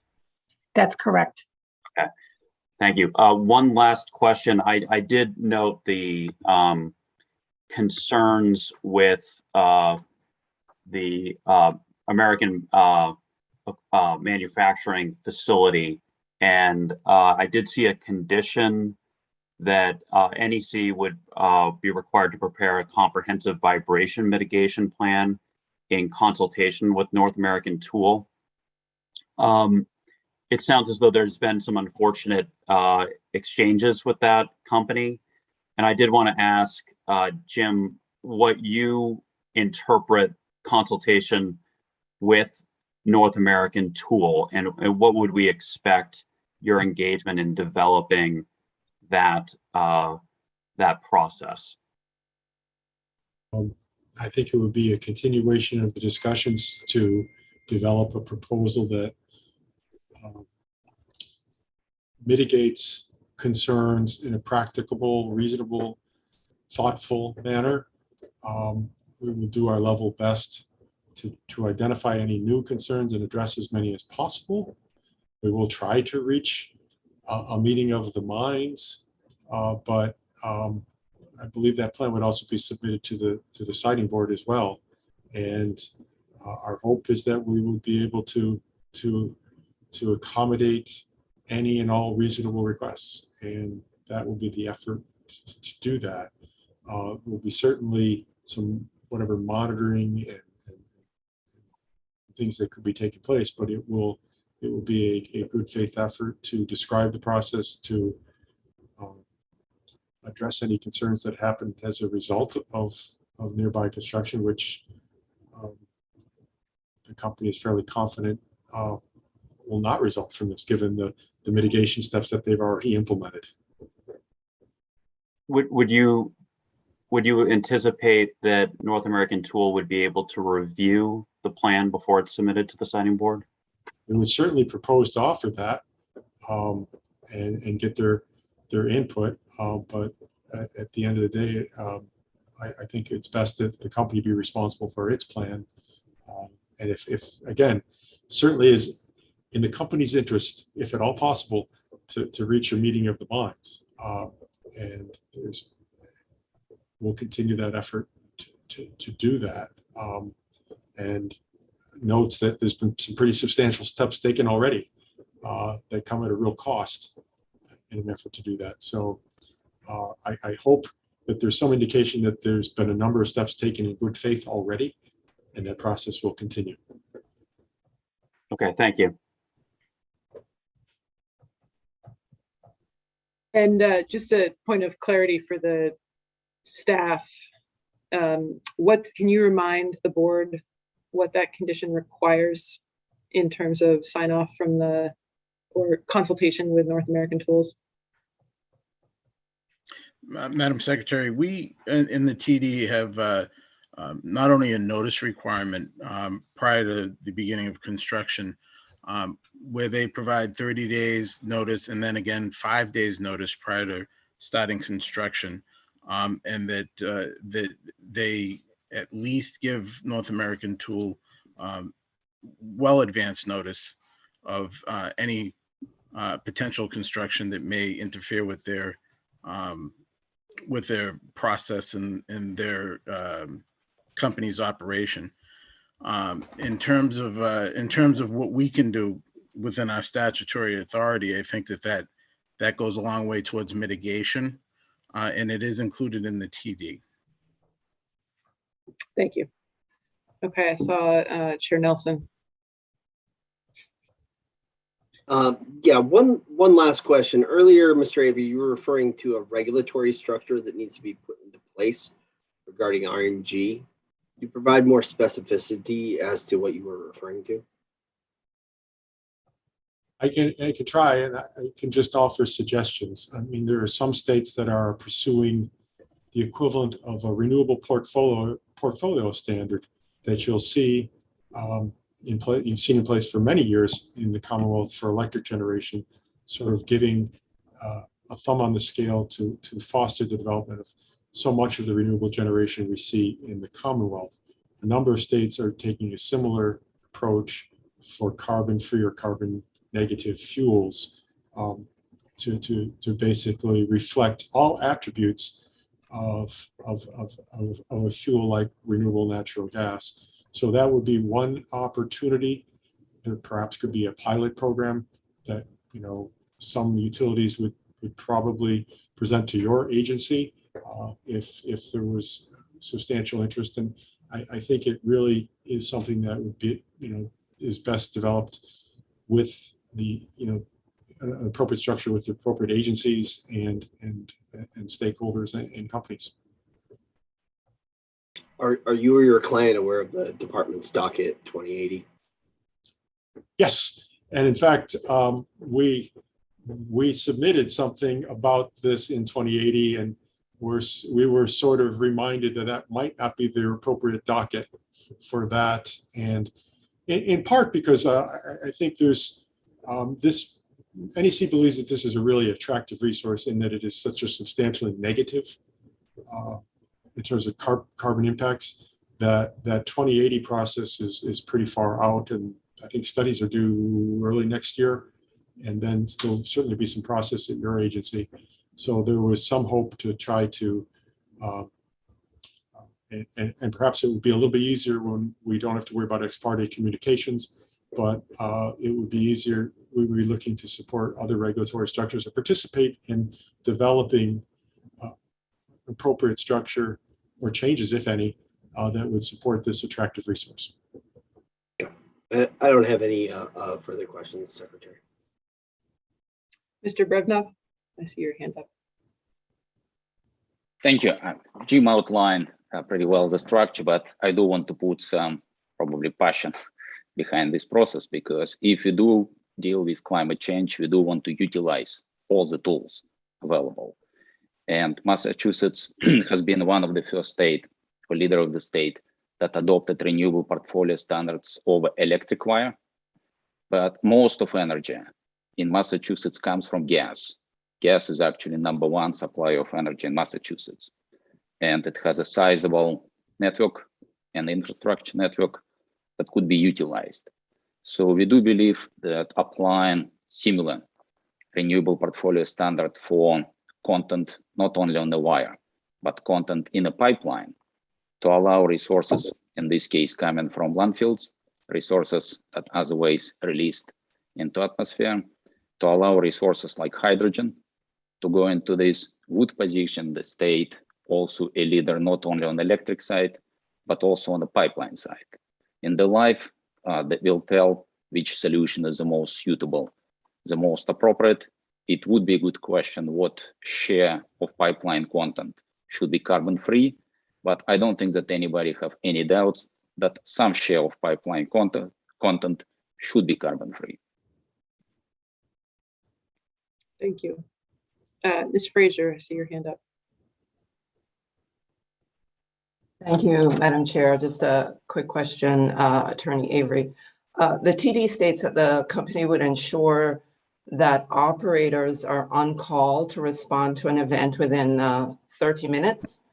What is the response, and does it depend on the type of event?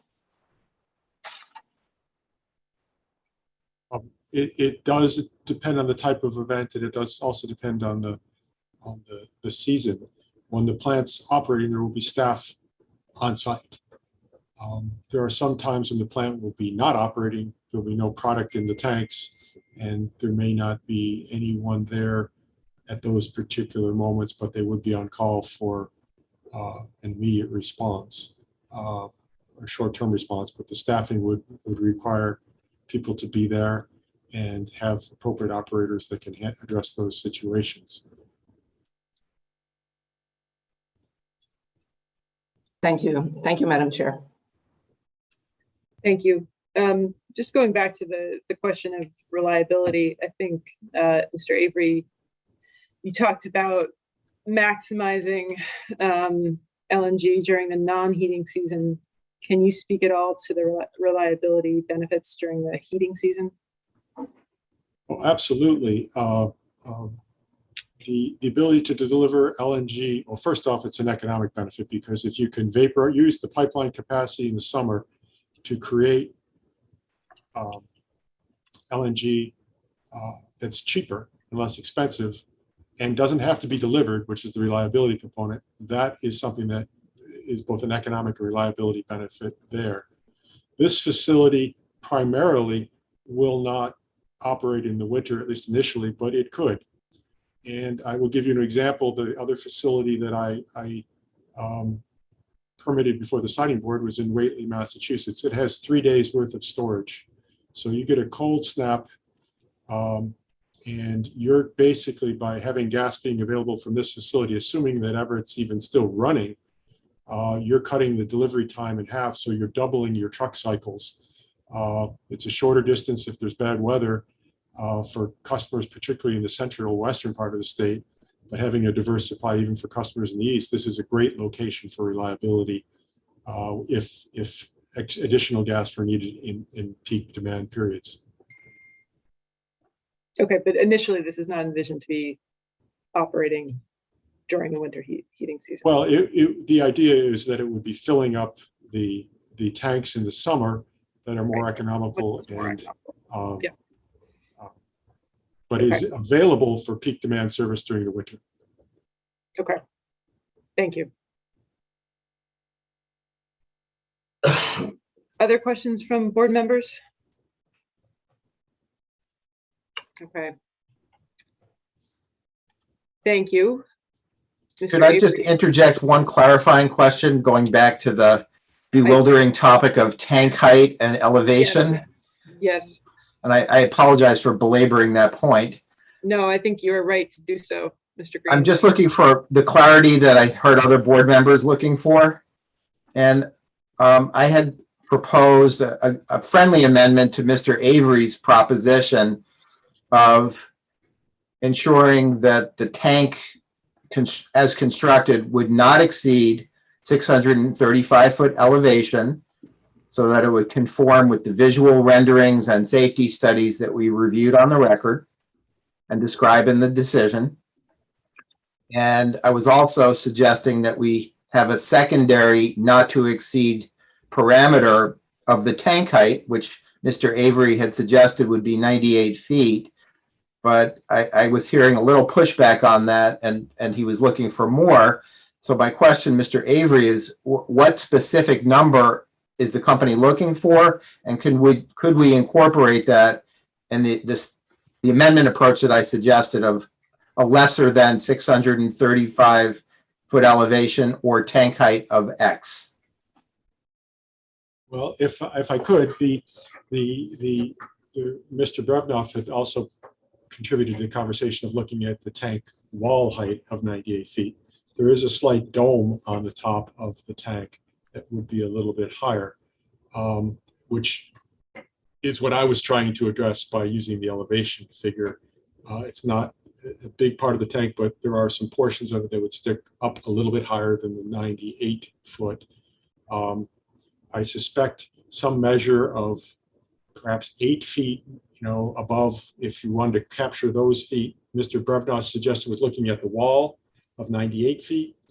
My suggestion would be perhaps no more than 106 feet to the top of the dome. Or the simplest approach I thought would just be the total elevation. And as long as any piece of that tank is higher than 635 feet, we would be back to talk to you.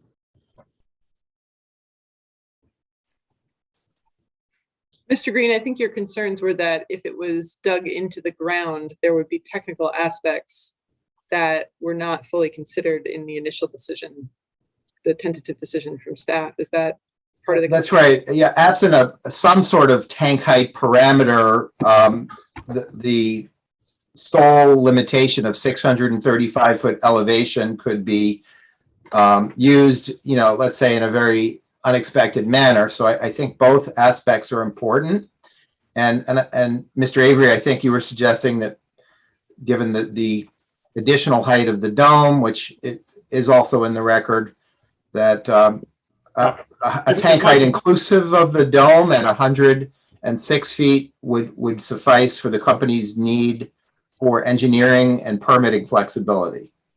And if I could add, the grade change, the most recent evidence in the case, which was filed with one of the tank changes, showed the grade. We're not altering the grade any further. The current state of the record evidence shows the grade at actually 536.85 feet.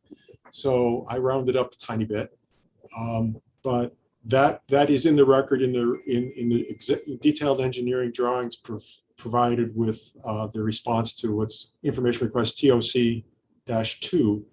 I'll give even a sheet reference if you wanted to know, but we're not, if there was a concern that grade was going to change, perhaps another way to deal with it would be to say that there will be no further material change to the grade from what's in that record. I mean, it may change a fraction of an inch or two, but that would be a way to, we're not talking about some sort of tactic that was outside of the evidentiary record. That was not the intent at all. And I wasn't suggesting that was the company's intent either. I'm just looking for unintended consequences of the language that we use in our approval, and was hopeful that specifying elevation and maximum tank height achieves a satisfactory result for the company as well as the board. Thank And you. And I do appreciate that, and we take these requirements seriously. We wanted to raise them because the last thing we want to do is run afoul of a siting board condition or order. It's just the way it is. So again, just to put a fine point on this, if we modified the language to say no higher than 635-foot elevation at the very top of the tank, or an elevation of the tank at the very top of 106 feet or less, the lesser of those two, elevation or tank height, does that get the company the flexibility that it needs to meet local permitting requirements and be consistent with the record in our case? I believe that it does. I just got a text to that effect right now, so I believe that it does. That would be Andy, what does I think the question for the board is, what does the 106 do to the conditions that the siting board was making their initial decision based on? Does that have visibility? It won't alter the significance of the record and the findings that are made in the decision, because the decision was predicated on the 635-foot elevation. And there are a number of places, including safety studies, where the tank height of 98 feet was essentially baked into the analysis. And the dome was not the critical factor there in terms of the safety studies. It was the height of the walls of the tank. So I think the 106-foot total elevation of the tank, dome included, is consistent with the record and does not undermine any of the findings or conditions that we have in the decision. May I suggest that during the break, staff maybe draft up some language responsive to all of this discussion? We can double check our citations to the record just to make sure that we're all in the same boat. I mean, that is, I think, would be very much appreciated on my part, because this is a technical, a technical project change that I believe would usually require some additional careful work to make sure it's aligning with all of the pieces that are in the record and the TD. Mr. Casey. Well, thank you, Madam Chair. I would just add that along with the dimension of the wall and the feet above sea level, that we log in the volume of the tank. An excellent suggestion. Yes. Thank you, Mr. Casey. All right. Are there other questions? I think what we will do, Ms. Evans and Mr. Green, to your point, is take a break after this and then reconvene in 15 minutes after this section, if that works. That sounds good. Okay, but I do want to make sure there's no further questions for the company before we break. Okay, it is 3:02. If everyone can be back, I could do 3:17 or I could do 3:20. I will do 3:17 in the hopes that we can move expeditiously along. I believe we may have a constraint by one or more board members who may have to depart about 3:45. So every minute counts. Okay, thank you. Let's reconvene at 3:17. Thank you.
All right, I'll ask board members to start gathering again, please.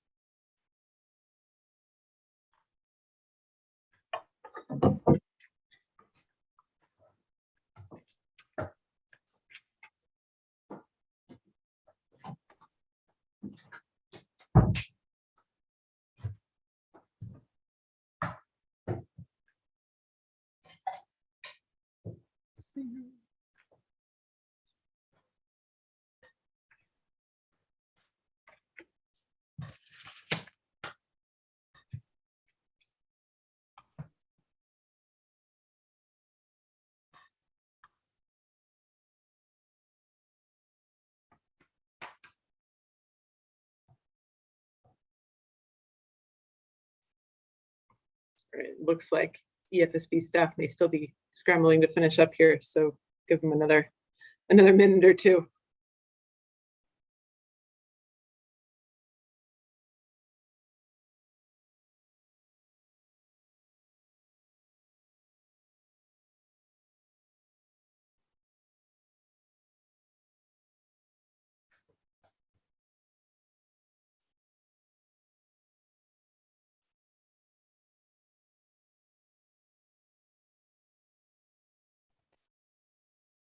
Sorry, we're a bit late. We're just. Oh, no. Hi, we're making our way back. Okay, thank you. We'll hold for another minute.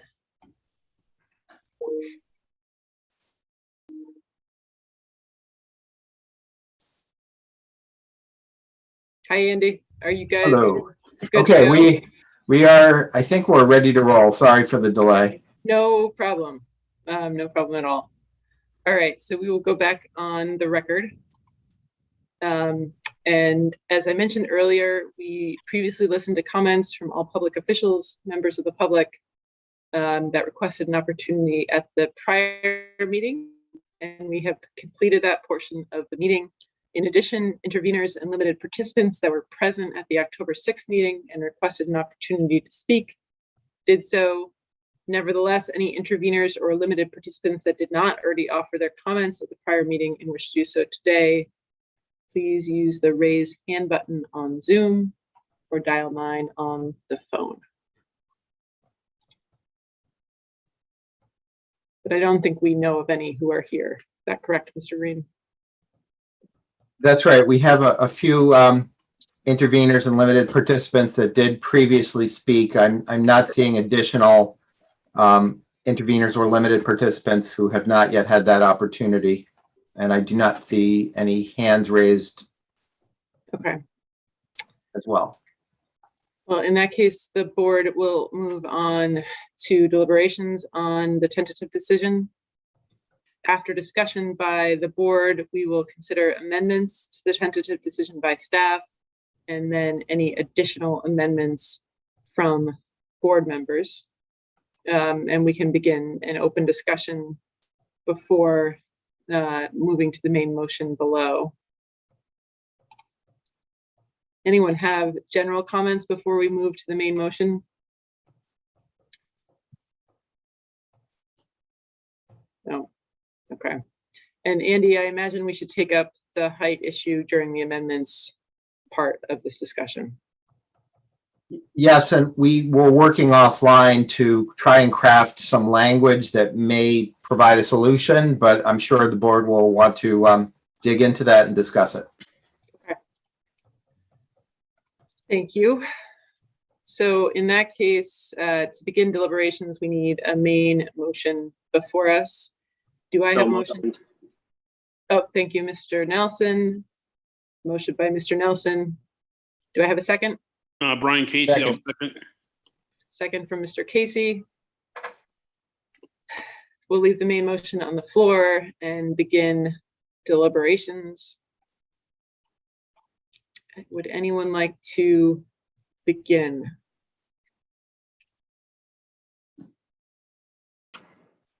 I'll begin, Secretary, by bringing up the issue that the Siting Board staff has worked on regarding the height request made from the company for some leniency around the height of the facility, both in terms of elevation and in multiple different aspects of the height of the facility.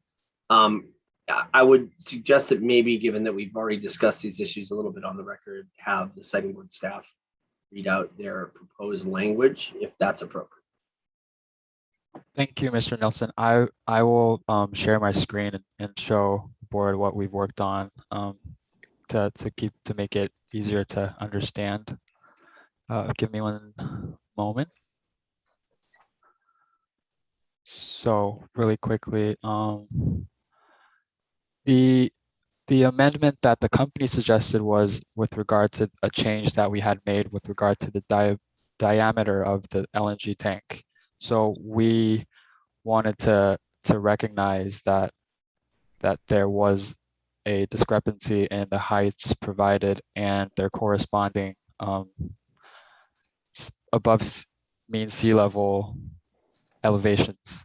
And this isn't the evidence. So in order to have the condition, we would have to go into the ANF to talk about that. And I'll go there in a few moments if you're all okay with the evidence presented right here.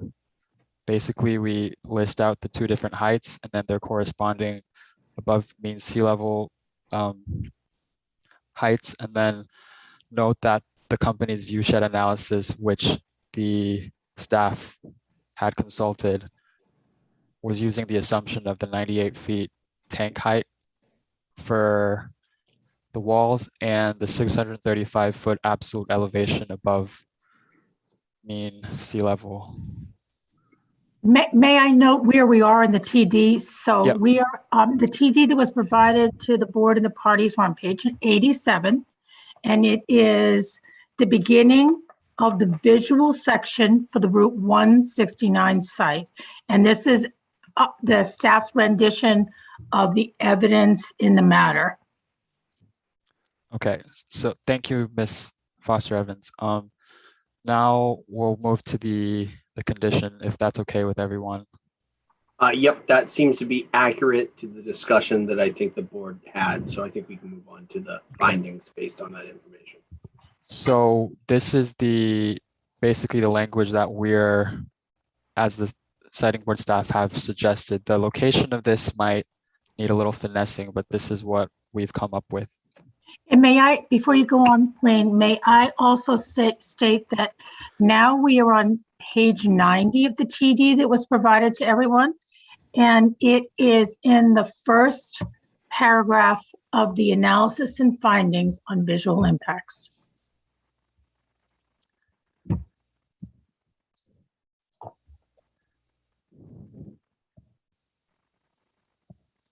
Mr. Wong, could you read this for the record, please?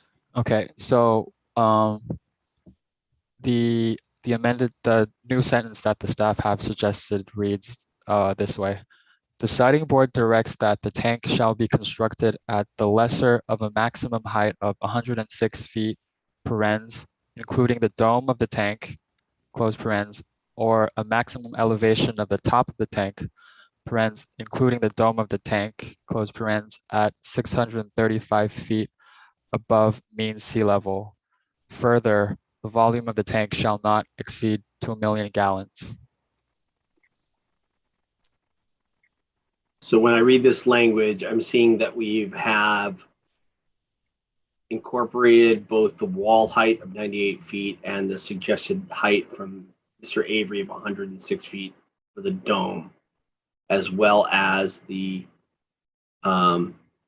visual height for the 635 feet above sea level.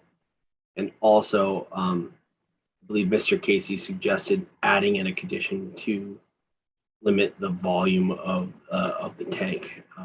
I might not be attributing that to him correctly. That seems to be responsive to all the items that we discussed earlier.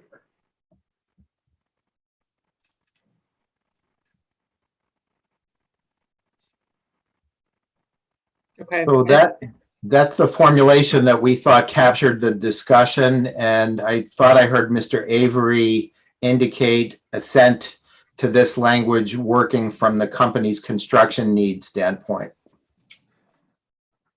And this is consistent with the record, as Mr. Nelson was just describing, because it does assume the wall height of the tank at 98 feet, plus an additional approximately 8 feet for the curvature of the dome that sits atop the tank walls.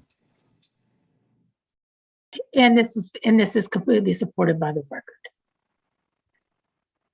I'm sorry, I didn't hear. Completely supported by? The record. Thank you. Thank you, Ms. Evans. So the dome prior was going to be above the wall? Yes.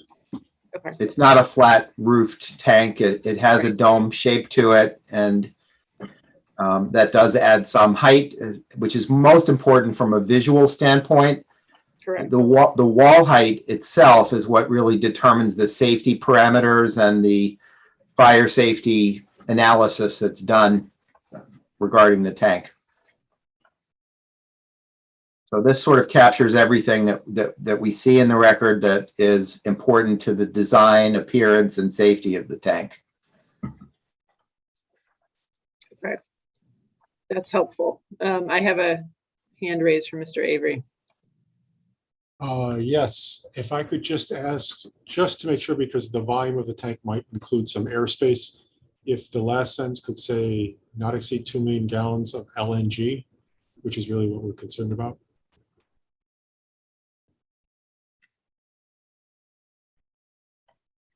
I don't have any objection to that. Either. Thank you.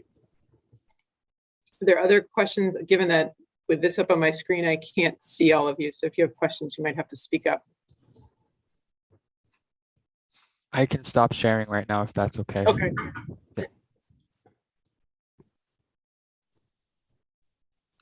I think that looks good to me, and I think I'm happy to move on to vote on that amendment if others are.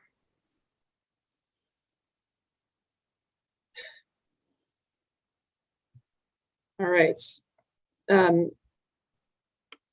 So let's see if there is a motion to amend the tentative decision to include the proposed amendment above that we just discussed around the heights. I will motion to adopt this amendment as written. Motion by Mr. Nelson. Do we have a second? I will second the motion. Joe Bonfiglio. Thank you. Any additional discussion? All right, I will ask for a roll call vote by the board in favor or opposed to the amendment.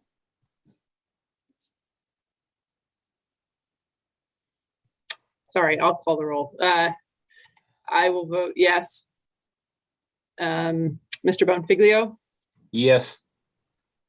Mr. Woodcock, Yes. Mr. Nelson, Yes. Mr. Moran, Yes. Ms. Frazier, Aye. Mr. Costco, Yes. and Mr. Casey. Yes. All right, the motion stands. Are there any other additional amendments board members would like to propose to the tentative decision?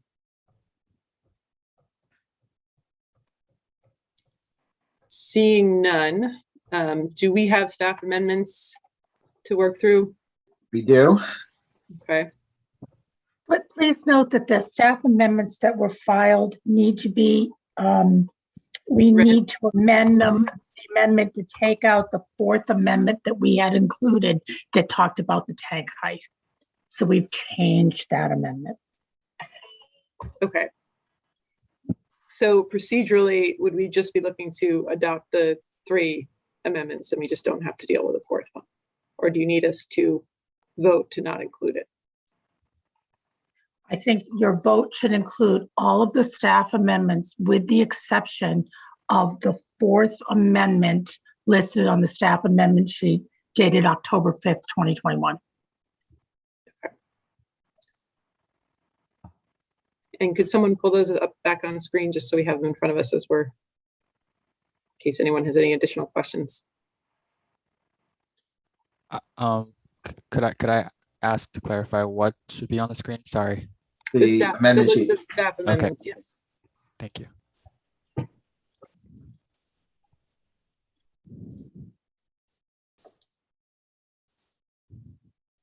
We did go through these during the presiding officer testimony earlier. So I'll just be scrolling down.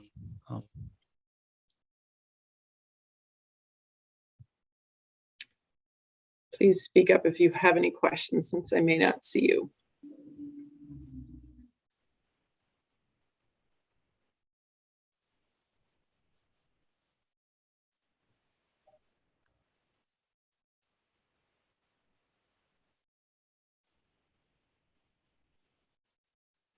Okay, so I think I need a motion here to adopt the staff amendments